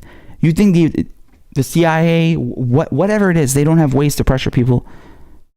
It's fucked up. And we have no idea. Regardless, at the end of the day, the result is the same. You cannot let the movement hinge on one person or like one tiny group of people. Because if they are compromised, as we're seeing now, it's a disaster. It hurts. Look how many videos I did about the squad. I praised them truly from my heart. Because like, not only were they great on the policy, but also, man, it's beautiful seeing like Muslim, brown, Latino, women of color in government. Hell yeah, I'm gonna be fucking proud. I love that. That's dope. But man, after time, come on. I mean, this is not okay. Seriously, think about this. You know, someone put a bill in front of their faces that says we're going to give money to lobbyists. I mean, you tear that shit up and you walk out the fucking room. You couldn't put a gun to my head and make me vote for that shit. Are you crazy? I mean, you want me to give money to fucking lobbyists? Have you lost it? Why don't you just fucking steal my clothes too? Or give billions to the fucking airlines? Fuck the fucking airlines. They're polluting the fucking planet. Yes, I love air travel, but still, do you understand? They got money. They don't need the money. I covered this before. They have it. No. And then they tell you, look, man, they had to vote for it because of those $1,200. No. The $1,200 is a fucking insult. You better fix that fucking shit before you even think of giving a cent to a corporation. Have you lost your fucking mind? No. I don't know what the fuck to say. You know, progressives, it's not just progressives. I'm not trying to attack progressives. If I didn't care, I wouldn't be saying this shit. My point is, we don't apply enough pressure. We don't apply the same kind of pressure that the government does, that the establishment does, that the corporations do onto Congress people, even if they don't take corporate money. They have all sorts of ways of applying pressure. And this is dangerous. So you need to give them leverage. You need to back them the fuck up. They need to know that if Nancy Pelosi says, oh, we're not doing Medicare for all, or we're not doing this, AOC can say, listen here, come here, motherfucker. You don't want Medicare for all? Okay, great. General strike tomorrow. Have fun explaining that shit to your fucking donors. Bye-bye, bitch. That's what I want. That's what the fuck I'm talking about. That's real power. That's real leverage. That's why you need to lay down the fucking foundation, get the workers organized, the people who create the wealth. Then you can take back control. And that's your fucking history. I didn't make that up. That's French history. This has always been the case. You have to do both. You can't just do electoral politics and just fucking forget about the labor unions and mass mobilization. No. What are you doing? You got people going off, oh God, we elect Shahid Buttar. Okay, great. And then what? You got 434 other fucking seats. And the Progressive Caucus that you already got don't even know what fucking way they vote. You have to guess. And they lied to you. They fucking lied. You saw what they said. Let me pull that shit up again. I'm not accepting this. No fucking way. This is horse shit. This is unacceptable. They're playing with people's fucking lives. What is this? I'm voting no on the rule. I am a no on today's rule vote. And then they don't tell you the part that they actually voted yes to pass the fucking bill and make it law. Did they? Oh, they didn't tell you that part. Because most Americans don't even fucking understand what these terms mean. They don't even know that you have 2 votes. Unacceptable. The bill became even worse, and then they still voted yes. What the fuck are you doing? This shit is not even getting passed. It's DOA. All you did now is move the goalposts so that next time Nancy Pelosi could say, well, you all voted for giving money to lobbyists and dark money groups and Cobra. We can't go back now. You were fine with this last time. Oh my God. Is that not embarrassing? Is that not concerning that even on a fucking dead bill, they won't take a stance? Doesn't that break your fucking heart? What does that say? Why is Pramila Jayapal the only fucking person who voted no on the final vote where it counts? However, she waited till the 5th fucking bill to even bring up the paycheck guarantee program. Why did you wait till the 5th bill? You think people had their fucking paychecks coming on time the last 4 bills? What were you doing? I really don't understand these Congress people. What do they do every day? They wake up, they go brush their teeth, they put on their clothes. What do? They go to Starbucks? Well, when it was open? What do they talk about? How are you not talking about getting Medicare for all past 24/7? I do not comprehend this. If I were in Congress, I wouldn't fucking sleep. You know me. I don't even sleep doing this shit. I would not sleep until that shit is passed. By hook or motherfucking crook, that shit is getting passed. That's the #1 priority. I don't understand what these people have been doing for 3 years. This is inexcusable. And then voting the same way to give corporate bailouts. And rolling over when Nancy Pelosi says, no Medicare for all.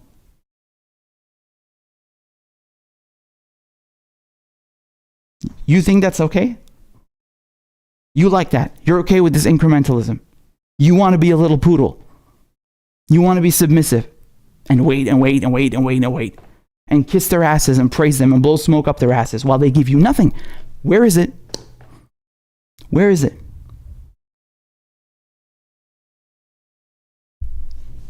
Unacceptable. Every way you look at it, it's just unacceptable. I'm so sorry, man. It really hurts. And these are politicians. Politicians fuck you over everywhere. This is how it is. It's really a disaster. It's really fucking heartbreaking. I just don't understand why you don't have this. I feel like I'm in the fucking Twilight Zone. I really do. It's just mind-boggling. It's such a simple thing. They just want fucking healthcare. Oh my God. The crime.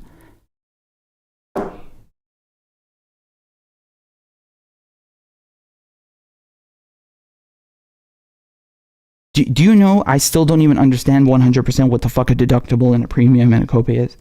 I don't deal with this. I've never dealt with this in my entire fucking life. I had the privilege. I was lucky, really. Wallahi, alhamdulillah. I was lucky enough not to have to deal with that.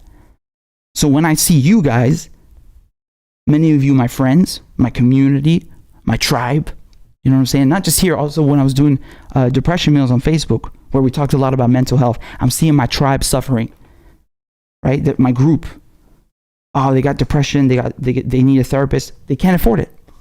Or they got a script and they can't afford the drugs. What? Why? Why should you have to go through that? Why should you have to suffer? This is unacceptable. This breaks my fucking heart. And not to mention the other fucking issues. The other shit we haven't even gotten into. God, what a shame. This is not okay, man. I'm not trying to blame you. I'm not saying, oh, it's so easy. You just got to do like labor movements, bro. No, I'm not trying to say, oh, it's going to happen one day and that it's your fault. It's not your fucking fault because they didn't teach you your history. They lied to you. They brainwashed you on purpose. They know this. They've turned electoral politics into celebrity gossip. That's what they've done. Yeah, of course, you know, we on the show, we also have a little bit of fun, you know, whatever, laughing at Stacey Abrams or Biden's bullshit. Fine. But we also talk seriously. You know what I'm saying? So don't come up to me and say like, oh yeah, bro, really good analysis. What's your fucking solution? Motherfucker, are you listening to what I'm telling you? Did you go and read your fucking history? I'm not your fucking enemy. I'm really not your fucking enemy. Believe me. If I was your enemy, I would keep you in the dark. I would not tell you this shit. I'll tell you, yeah, just go and vote for some politician you don't know, and like just pray that, you know, one day you'll maybe get like some crumbs. No. This has reached a point that is unforgivable. It's unacceptable. Nancy Pelosi is worth 100 fucking million. What is she doing? And you can't even see a doctor? How is that justifiable? This is inexcusable. Guillotine. Fucking guillotine. Straight away. This really pains me. It really does, man.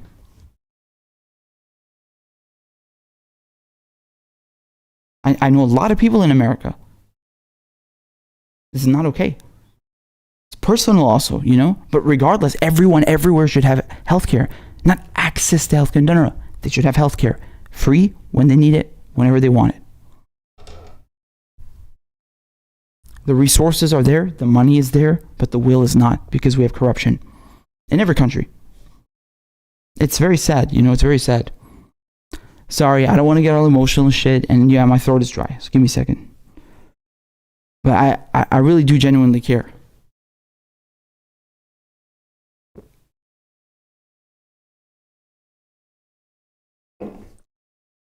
So do you understand where my frustration comes from?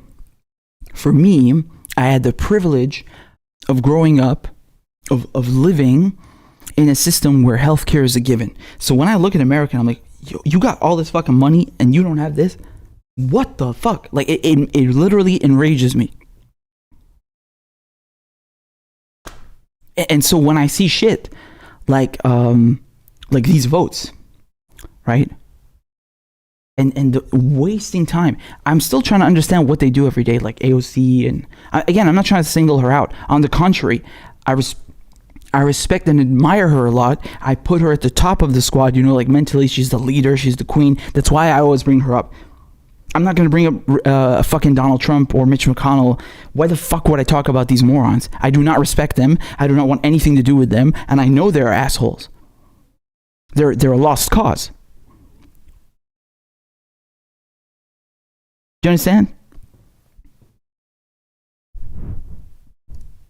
I'm just like ranting away, but I need to say everything, man. I need to say it. Listen.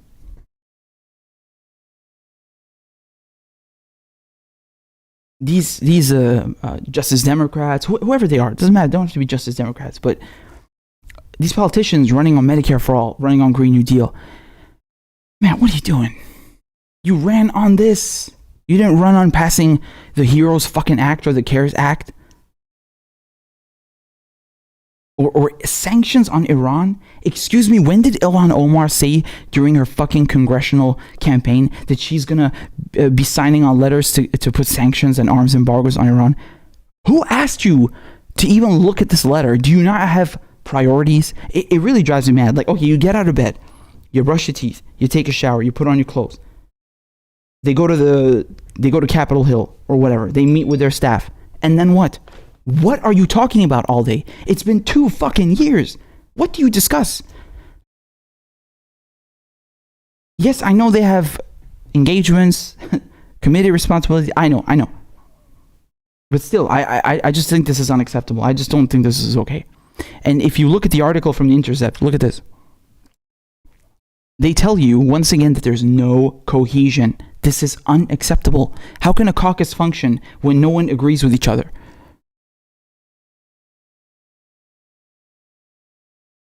So here you go. Starting with the CPC letter, Congressional Progressive Caucus, activists negotiated with the quartet of the squad, the leadership of the CPC, and the leaders of an array of progressive groups to find 4 demands in common to rally around. All right? This is good. Initiative. All right, great. Wonderful. See, credit where credit is due. The resulting coalition included more mainstream progressive organizations like Move On and the Working Families Party, as well as those further to the left, such as Justice Democrats, along with some who straddle the different wings, like Indivisible. Okay, so quick comment here. Working Families Party, do you remember they endorsed Elizabeth Warren? That's not Gucci. I don't accept that. No, I just don't. And then they're talking about organizations that are further to the left, like Justice Democrats. Hold on a second. Come back here. What do you mean they're further to the left? They just said that they're filing for a super PAC. How is that a leftist thing to do? No, the fuck it ain't. Once you do that, you're no longer on the fucking left. You're center, you're right. I don't care what the fuck you want to call yourself. But you're not on the left. This is ridiculous. This is ridiculous. This is like saying, yeah, we don't support Medicare for all anymore, but we're still on the left. No, the fuck you're not. Go away. And then people are going to be like, oh, Bernie Sanders also had like, a super PAC. And then he also had like a dark money group. And what do they call him? Issue advocacy groups. And it's called Our Revolution. Listen, man. Honestly, I'm starting not to trust that shit because of Jeff Weaver, right? Probably billionaire money when it's in there. Who knows? I know they published the records. You see, I always got to add details because there's some fucking smart-ass cunt out there who thinks he's going to one-up me by saying, oh, look, you missed that detail. I'm going to tell him now that actually the Bernie campaign did publish the list and they published the sums that they received and all this. You see, they were transparent. No. Fuck you, asshole. Fuck you. This is my show. All right? I'm not fucking around. I'm trying to get ahead, get to my point. I'm not here to write a fucking academic thesis for your stupid cunt face, okay? In this studio, I run the show. Why don't you fucking listen, all right? And maybe you'll learn something when you understand the point that I'm trying to get to, instead of trying to one-up people, you dumb motherfucker. This is embarrassing, man. This is embarrassing. I know more about your political system and your history than the vast majority of you. And this is not some kind of fucking flex. But don't come for me. As they say in French. Si tu cherches, tu vas me trouver, hein? If you're looking for me, you're going to find me. That's the literal translation. The idiomatic one would be like, in Arabic, it's, the one who knocks on the door is going to hear an answer. What is it in English? Whatever. It'll come back to me. My point is, shut the fuck up and listen, man. So this Our Revolution that Bernie was running, again, I also have an emotional attachment to Bernie Sanders. We all do. Slightly, at least. I don't want to believe that Our Revolution was bad. I mean, it is technically a dark money group. I don't understand why they had to do that. The only advantage is that you don't have to declare the sums that were donated, nor the sums that were spent, nor who donated. And you can receive and you can spend unlimited amounts. You could do that with a super PAC too. And then it would be even more transparent because you have to declare where the donations are coming from and where they're going. Isn't that better? If you're running a campaign that says, I don't take corporate money, I don't know. Anyway, regardless, it's not about that. I don't even know what my original point was.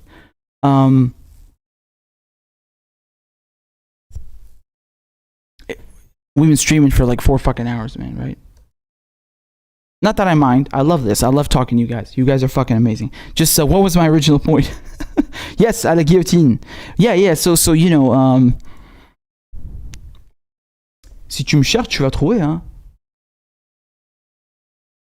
I'm not playing around with this shit. I'm not trying to attack anyone. I don't want to start no beef. You know, I love everybody. Peace and love, man. Seriously, like, you know, if you really want to talk about the left eating itself, fuck the politicians. Again, the politicians work for you. If they step out of line, you fucking whip them. You hold their feet to the fire. They work for you. And they're politicians at the end of the day. I don't understand why you would blindly trust these people, let alone idolize them. Oh my God. What have they done for you? When they give you what you want, then you can idolize them. And even then I wouldn't do that. But,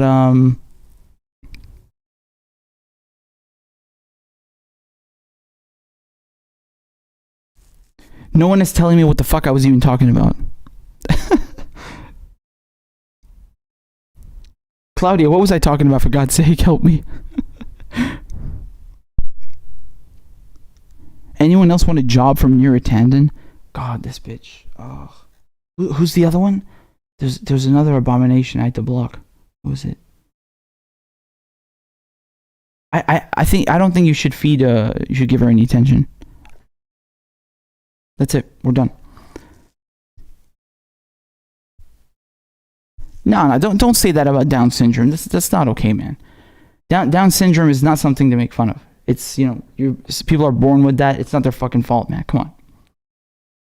That's actually an insult to people with Down syndrome. It really is. Again, I'm not trying to scold nobody, but please, come on, man. We can come up with better, you know, sentences than that. Trust me. I like saying that Democrats are Republican light. They really are.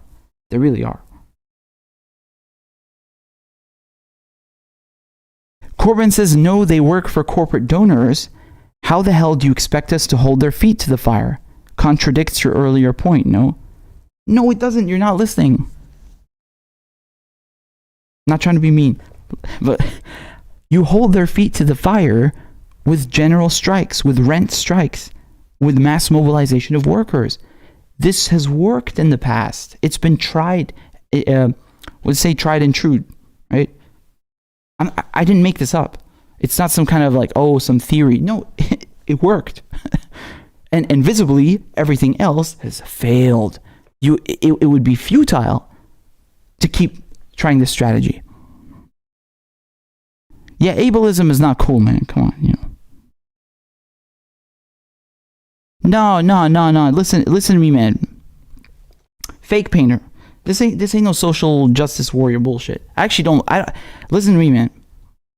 Sometimes people go too far with the social justice warrior stuff. I mean, I don't even know what you mean by that because everybody means something else. But man, the ableism stuff is not cool. I'll tell you why. Listen to me.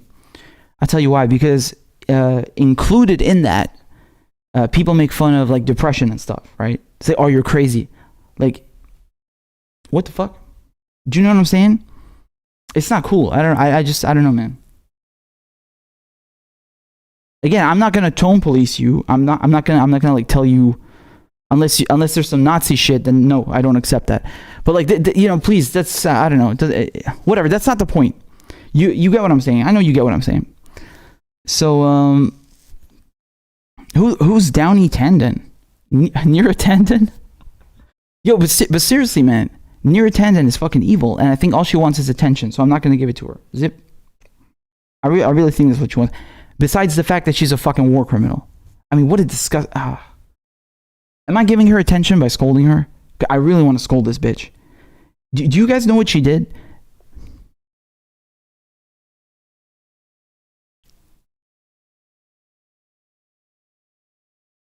Corbyn says, but those movements don't actually exist today. Yes, that's my point exactly, oh boy. When did you join the stream? Because like I went through a history lesson. I mean, I go through it almost every single time. The government has been working at this for 50, 60, 70 fucking years on purpose to dismantle all these worker movements. Just because they don't exist doesn't mean you give up. I mean, you know, they want you to give up.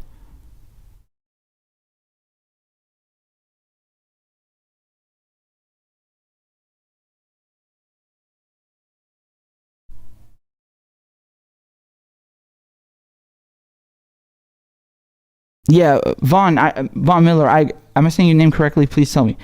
Don't waste your breath on her. I won't. Yeah, M Boyce, I see your comment. Yeah. Yeah, it is. It's really toxic. You know what annoys me? Listen to me. Let me be real with you. And this is especially in the case of America. Let me tell you why. The problem with this whole cancel culture and like the whole virtue signaling, whatever you want to call it, social justice, I don't care what you call it. It's not based on policies that we need right now. Do you understand what I'm saying? Forgive me when I say we. I know I'm not American, but still, you know, I have a lot of friends. Most of my friends are American. You guys are all my friends.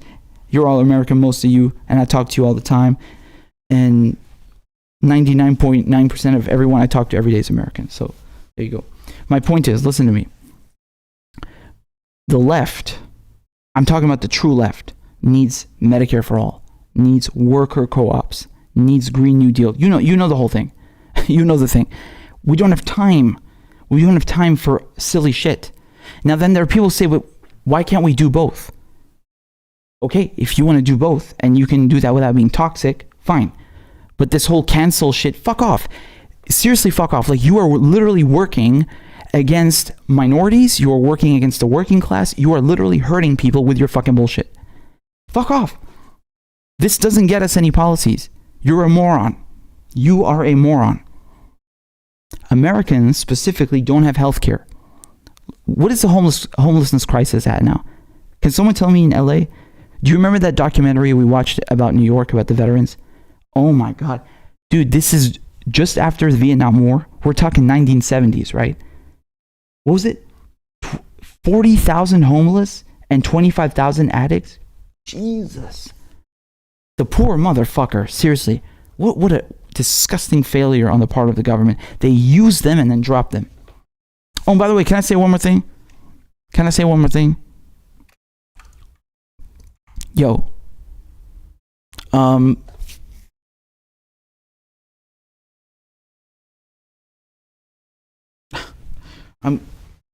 There we go. If you guys want, I can teach you how to fold this. There's many ways. Beautiful. It's beautiful.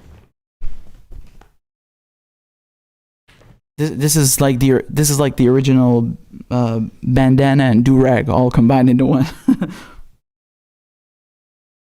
And coronavirus mask. See what I'm saying? But I can also do the full one.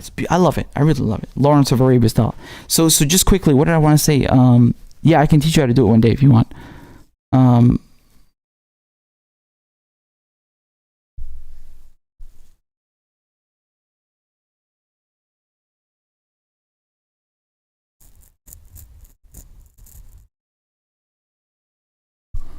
Thank you, Shiny. I really appreciate it.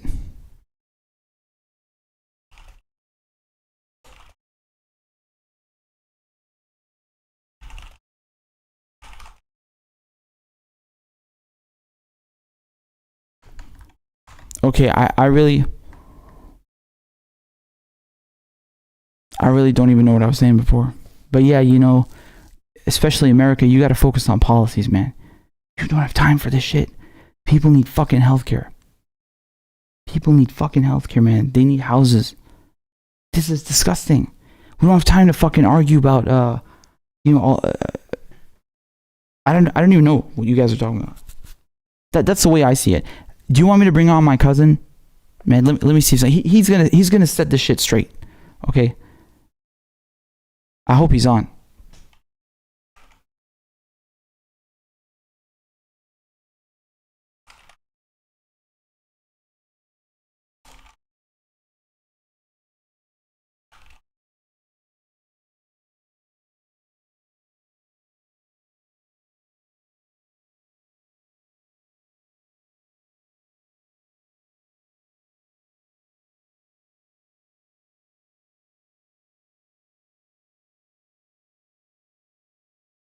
So anyway, guys. Anyway, listen to me. Thank you, Shiny. Thank you, Shiny. Yeah, I just asked my cousin. I'll see if he answers. Yo, we got a bunch of super chats. I'm sorry I missed them. I hope everybody's here so I can read them. Anthony says, nice scarf. I got one too. Hell yes. But without the tassel threads at the end. Does yours have Arabic writing? Nope, not really. The story how I got this scarf. The siluk. I was 18. Wow. It's a long time ago. And my high school, my buddy from class, he gave it to me. I don't know, we're just getting drunk. And I really liked it. I said, man, this is fucking awesome. I love it. And he's Egyptian, right? And he's like, yo, man, it's yours. Take it. I got like 10 at home. I was like, seriously? He's like, yes. So I've had this for 10 years. I love it. And yeah, you can buy some in Syria as well, of course, in different colors and stuff. But I like the black and white because, Palestine. Okay, so guys, just let me read the super chats, right? So first of all, Aaron Darling, thank you so much. Says, Poppy, we're so blessed to have you here. I'm blessed to have you, and you know it. You lift us up, give us good words and guidance. You are such a bright light. We love you. I have to save this because when I would never say some shit like that to myself. So, when we're feeling down, maybe you can read some of these. Remember that we got a great community going on here. Thank you. I'm really flattered. Yo, Claudia, are they not sweet to me? Too sweet. Seriously, thank you, Aaron. Mona. I see you at the Kayoshi fam. We love you. Papi, we love you too. I'm so glad you're feeling better. You know what this means to me as well. Yes. I'm actually feeling a tiny bit worse now because I feel like I wanted to say something and I fucking forgot. It's okay though. It's okay. You know how it be. It's okay though. We're good. We got to be happy. We're all here together. Thank you so much, Mona. Iris. I don't know how to say it. I'm used to saying it the French way. Iris. Please tell me if that's correct. It says, everyone craps on the right, but those politicians know how to flex their populist muscle. Unfortunately, yeah. The left refuses to do the same thing because they are afraid that us big poor will realize we actually have power. So I'm going to talk to you in a second about the right. This is a very good point. Disco Phil, my man, Disco Phil says, love you, man. Keep on preaching. Did you watch the Jimmy Dore where my spoof was featured? I didn't see it, but I saw your tweet, and so I'm glad the clip is up. You guys told me many times that they talked about me, which to this day I still can't digest. Like, I still can't believe that's real. I feel like I'm tripping right now. But I don't think there's any clips of it. If you guys have any clips, please oblige me. I'd love to see that. I really would. That's so humbling. And thank you for letting me know. I really appreciate it. Just 1 second. I think I missed something over here. 1 second. Oh, thank you. Okay. So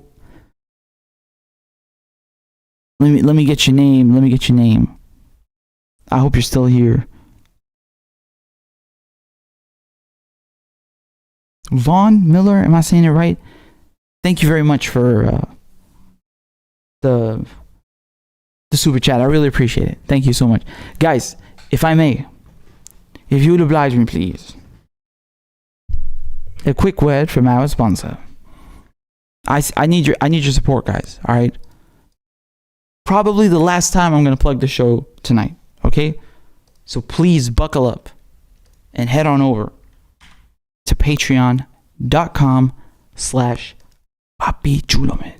I really need your help, guys. It's just a small channel. It's just me. I'm doing this all the time. You know it. I'm serious. I'm dedicated. We hustling. We out here.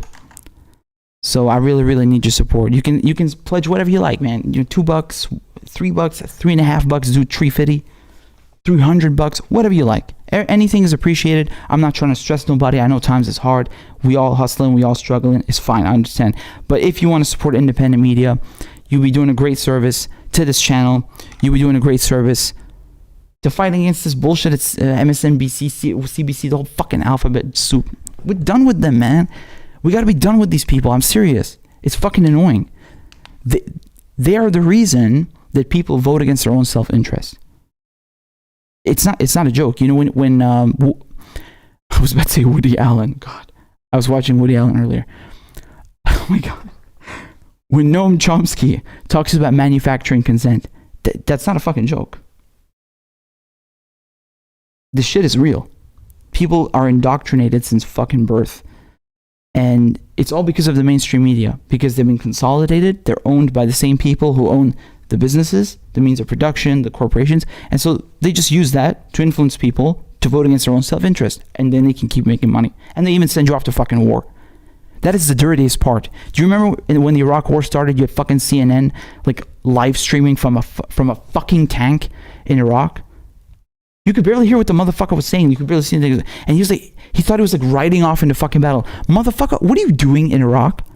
Get your fucking ass back to the United States, motherfucker. Who do you think you are, some fucking cowboy? The audacity of these motherfuckers. Sorry, I'm cussing a lot, but this is infuriating. Somebody invading your fucking home. I'm not Iraqi, but still, you know, we're brothers. It's our land. They're crazy. I mean, they're nuts. Oh shit.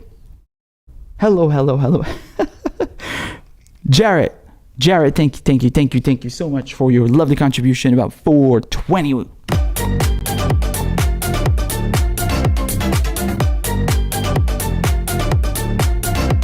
And Corn Pop was a bad dude. And he ran a bunch of bad boys. Listen, fuckhead, you have fucking crossed the line. Claiming I'm the enemy. You got that, you goddamn son of a bitch? All men and women created go, you know the thing. Why you texting? Why? You're getting nervous, man. Calm down. It's okay. Okay. Lovely. Bless you guys. Thank you so much. I love these little jokes. You guys are so awesome, seriously. Jarrett, yo, put your hands together. I want you to put your hands together for everybody who just signed up today. All right. So, oh shit, we got none other than Vaughn Miller.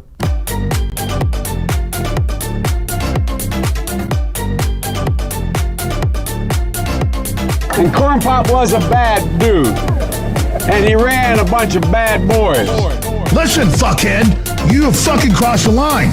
Claiming I'm the enemy. You got that, you goddamn son of a bitch?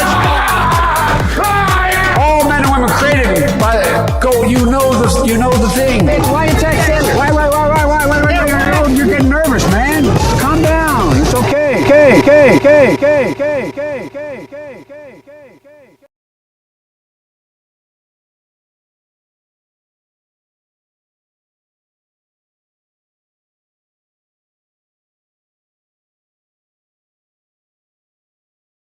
Ruddy marvelous ad boy. Rather scrupulous indeed. Seriously, you guys are absolutely amazing. I'm humbled. Hold on, I'm just gonna check in case I said anybody's name wrong. Look at this super chat, man. Look at the live chat. I fucking love you guys. This is absolutely amazing. Look at this beautiful culture that we have fostered. Look, it don't stop. Oh my God, you guys are the shit. You really are.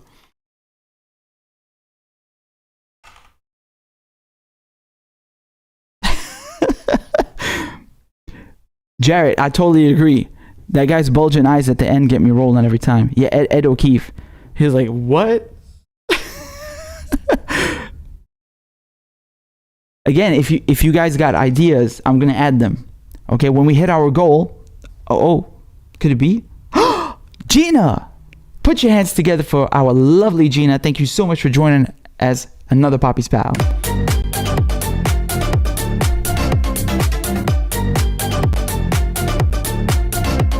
And Corn Pop was a bad dude. and he ran a bunch of bad boys. Listen, fuckhead, you have fucking crossed the line. Claiming I'm the enemy. You got that, you goddamn son of a bitch? All men and women created by you know the thing. Why you texting? Why? You're getting nervous, man. Calm down. It's okay.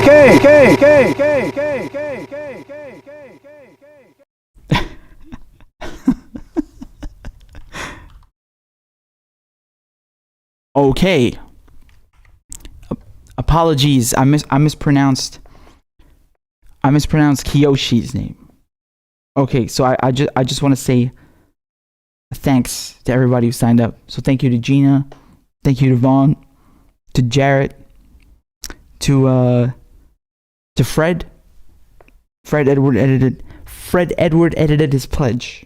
Thank you so much.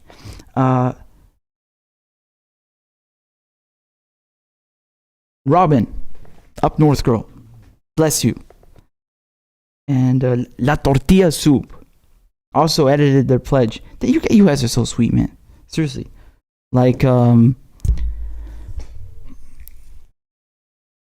this is fantastic. I never thought that we'd be having this. Because, okay, it's one thing to do videos, but like to have a community, that's something else. Not everybody can do that, man. And I love that. I really do. Thank you.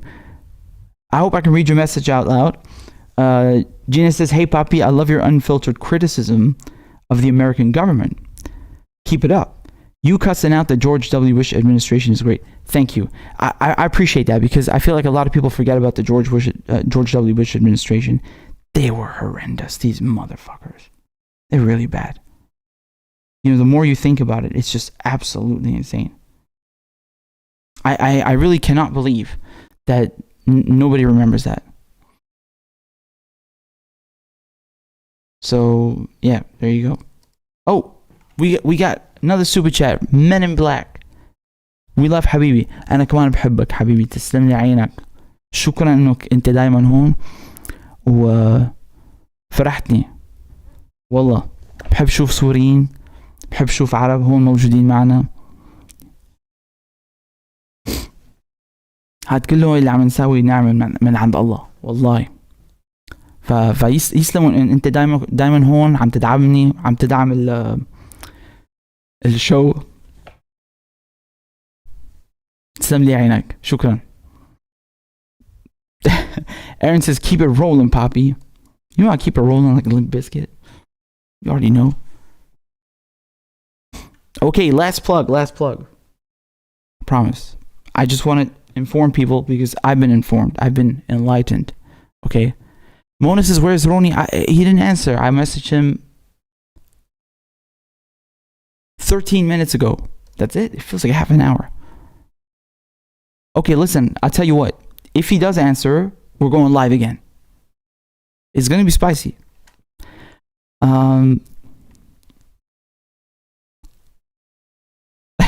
I'm dropping crabs over here. Yeah, so last thing, guys. Just last thing before I go. So yeah, you can support on Patreon monthly. If you want, though, you can do super chats here. But I was told they take 30%.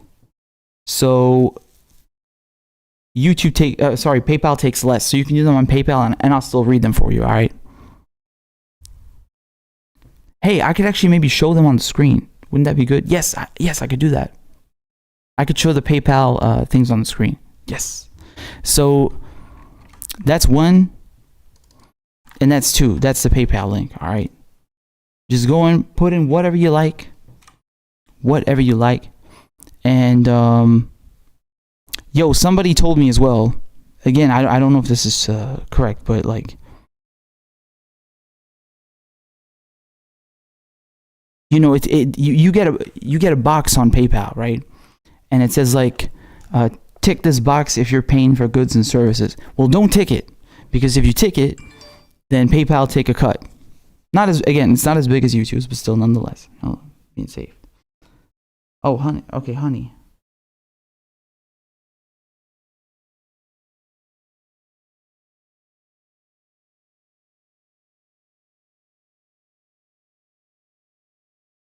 All right, guys. I love you. I love you. I love you. I love you. Thank you so much for all your support. Where am I? Here am I. Here I am. So I'm pretty sure I didn't forget to cover anything, but I'm going to jump straight into bed, get some rest, come back fresh, and put up everything. Okay? Please talk to me. Talk to me on the Discord. Message me privately or in the general. I don't care. Same for me. Let's just keep it going. Keep it active. And you can tell I'm a little tired.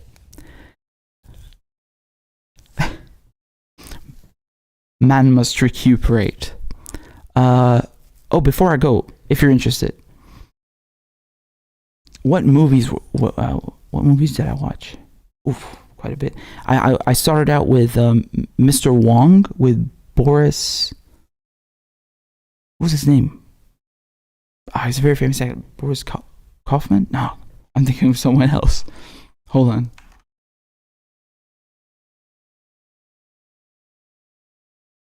Oh, goodness me. 1 second. Oh, I can't wait to listen to Boris Karloff. Kaufman is, what is that name again? That's the I think, is that the motherfucker from the mercenary firm that went to try and get Maduro? I swear I have like a fucking Rolodex like this big in my brain. I'm just but I think in rhymes. I'm not kidding. Because like since I was 14, I started writing poetry and then I started writing raps. And so I think in rhymes most of the time. Does that make sense? There we go. I don't know. YouTube recommended this stuff to me. I watched like 1 or 2 this morning. These are old movies, man. 1938, 1940. I don't know. They're okay. They're like it's about a detective or something. Boris Karloff, and he plays Mr. Wong. Okay. What else did I watch? Something with Hitchcock, Tangled Web. I think that was it. That's also good. It's like a short. And have you guys seen Pearl Harbor? Like with Ben Affleck and who else was in it? We were talking earlier about this movie, and like when we were kids, I loved it. I really loved it. But then I watched it again as I'd grown up. Well, I still haven't completely grown up, but like, you know, I watched it later on. Oh, it's terrible. Goodness gracious me, boy. Oh, by the way, when I was watching Citizen Kane, which a lot of people say is the best movie made ever, you know, the best movie of all time. I'll respond to that in a second, but someone, like the insults in this movie were so good. Somebody said he called his newspaper, what is it? A scandal sheet? What a brilliant insult. I love it. I sound like a crackhead. No, I just really love languages, and you know.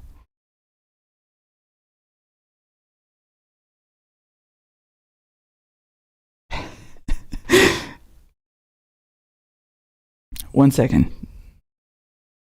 They got me stressed out on death row. I'm seeing money, but baby, I got to get mo. Just random Tupac popping in my head. Why do you guys think Tupac got shot? Somebody said it's because he had a big mouth. One of my buddies said that. Oh shit, Mona, darling. You're trying to get my attention because I'm rambling off like a crackhead. Understandably so. I'm going on a tangent. Nobody knows where. Oh.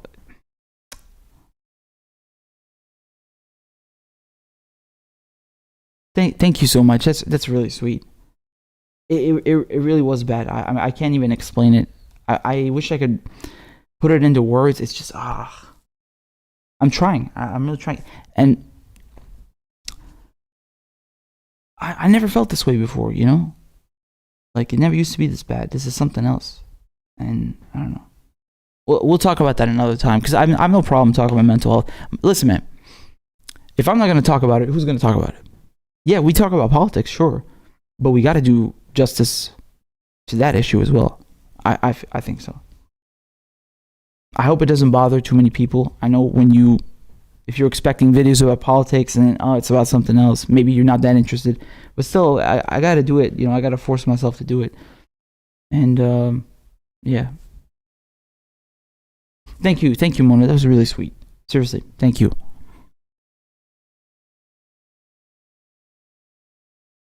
I just gotta check one thing. God, what is this? Scandal sheet. Yes, that's it. That's all I wanted to know. Okay. So anyway, guys, thank you so much for tuning in. I love you. You are the best. I couldn't wish for a better audience, a better community. It really is a community, and I love building communities. I'm not trying to flex, but I built a big one on Facebook. What was 100,000 people? And I really hope we can get to the same size. The only thing that I wouldn't like, again, this is a problem I want to have, but when you do live streams and you have a lot of subscribers, alhamdulillah, thank God, you see all the chat whizzing past and you can't really read anyone's comments, which is a shame because I would never like to miss one of your comments. I don't just read super chats. I try to read all the comments and respond to everything because that's the way it is, and I hope I can always do that. Anyway, that we'll worry about that later. For now, we Gucci, we awesome, we growing, and I love you. Excuse me. I'm rambling too much, man. Got a message. Oh, of course, I'll do it right away.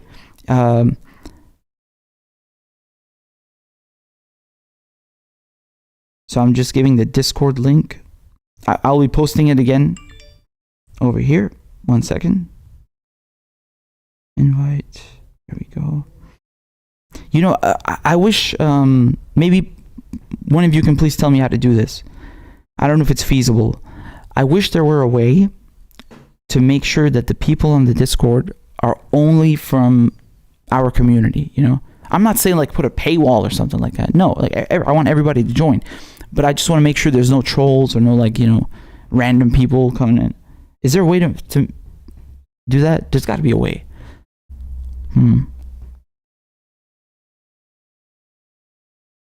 I'll figure it out because I love you guys.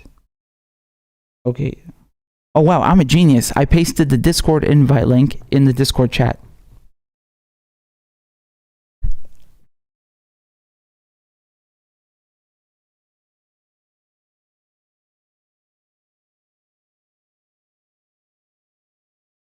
Here you go, my man.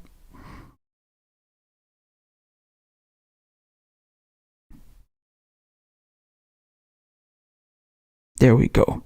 By the way, please feel free to send me news, things you would like me to cover. I'll try my best to do it. No problem whatsoever. Gina says, also, I'm glad that someone is putting pressure on progressives. Thank you for speaking out. Thank you. I appreciate it. I was honestly, listen, I'm just like saying this because I'm frustrated of seeing, working class people, regular people like getting screwed. And yeah, this happens everywhere, no doubt.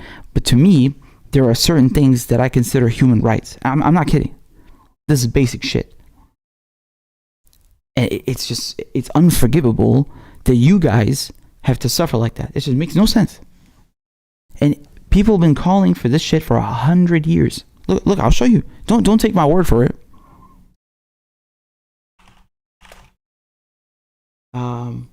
Yeah. By the way, this is very fucking suspicious.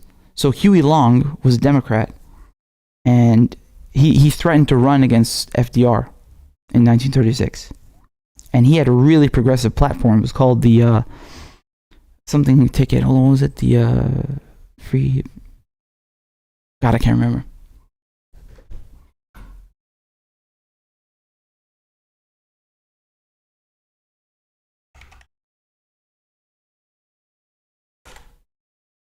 Share Our Wealth ticket. Now we're talking. And guess what he was proposing? Free college. Okay? See, here you go. So Huey Long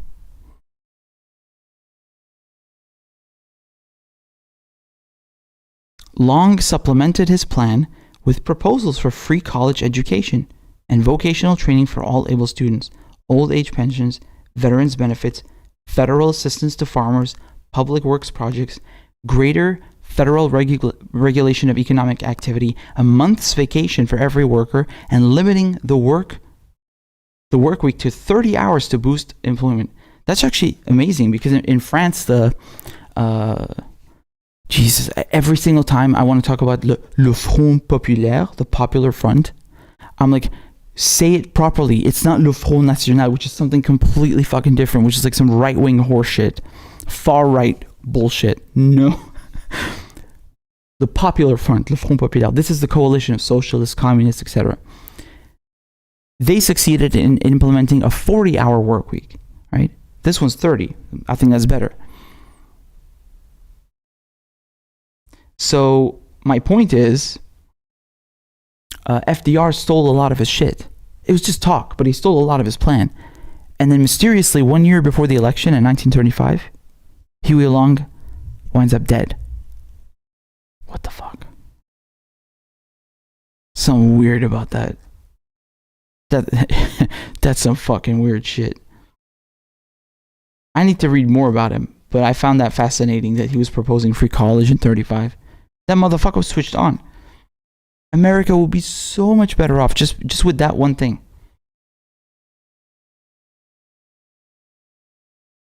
Nothing about his death? Huh, weird. Oh my god, he was assassinated, yeah. I wasn't tripping.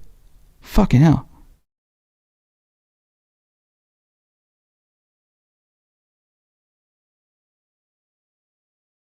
Wow. Okay, guys, I'm just rambling on. I'm just rambling on right now. I love you. Thank you so much for all your help. Hey, Alan. How you doing, Alan? It's good to see you.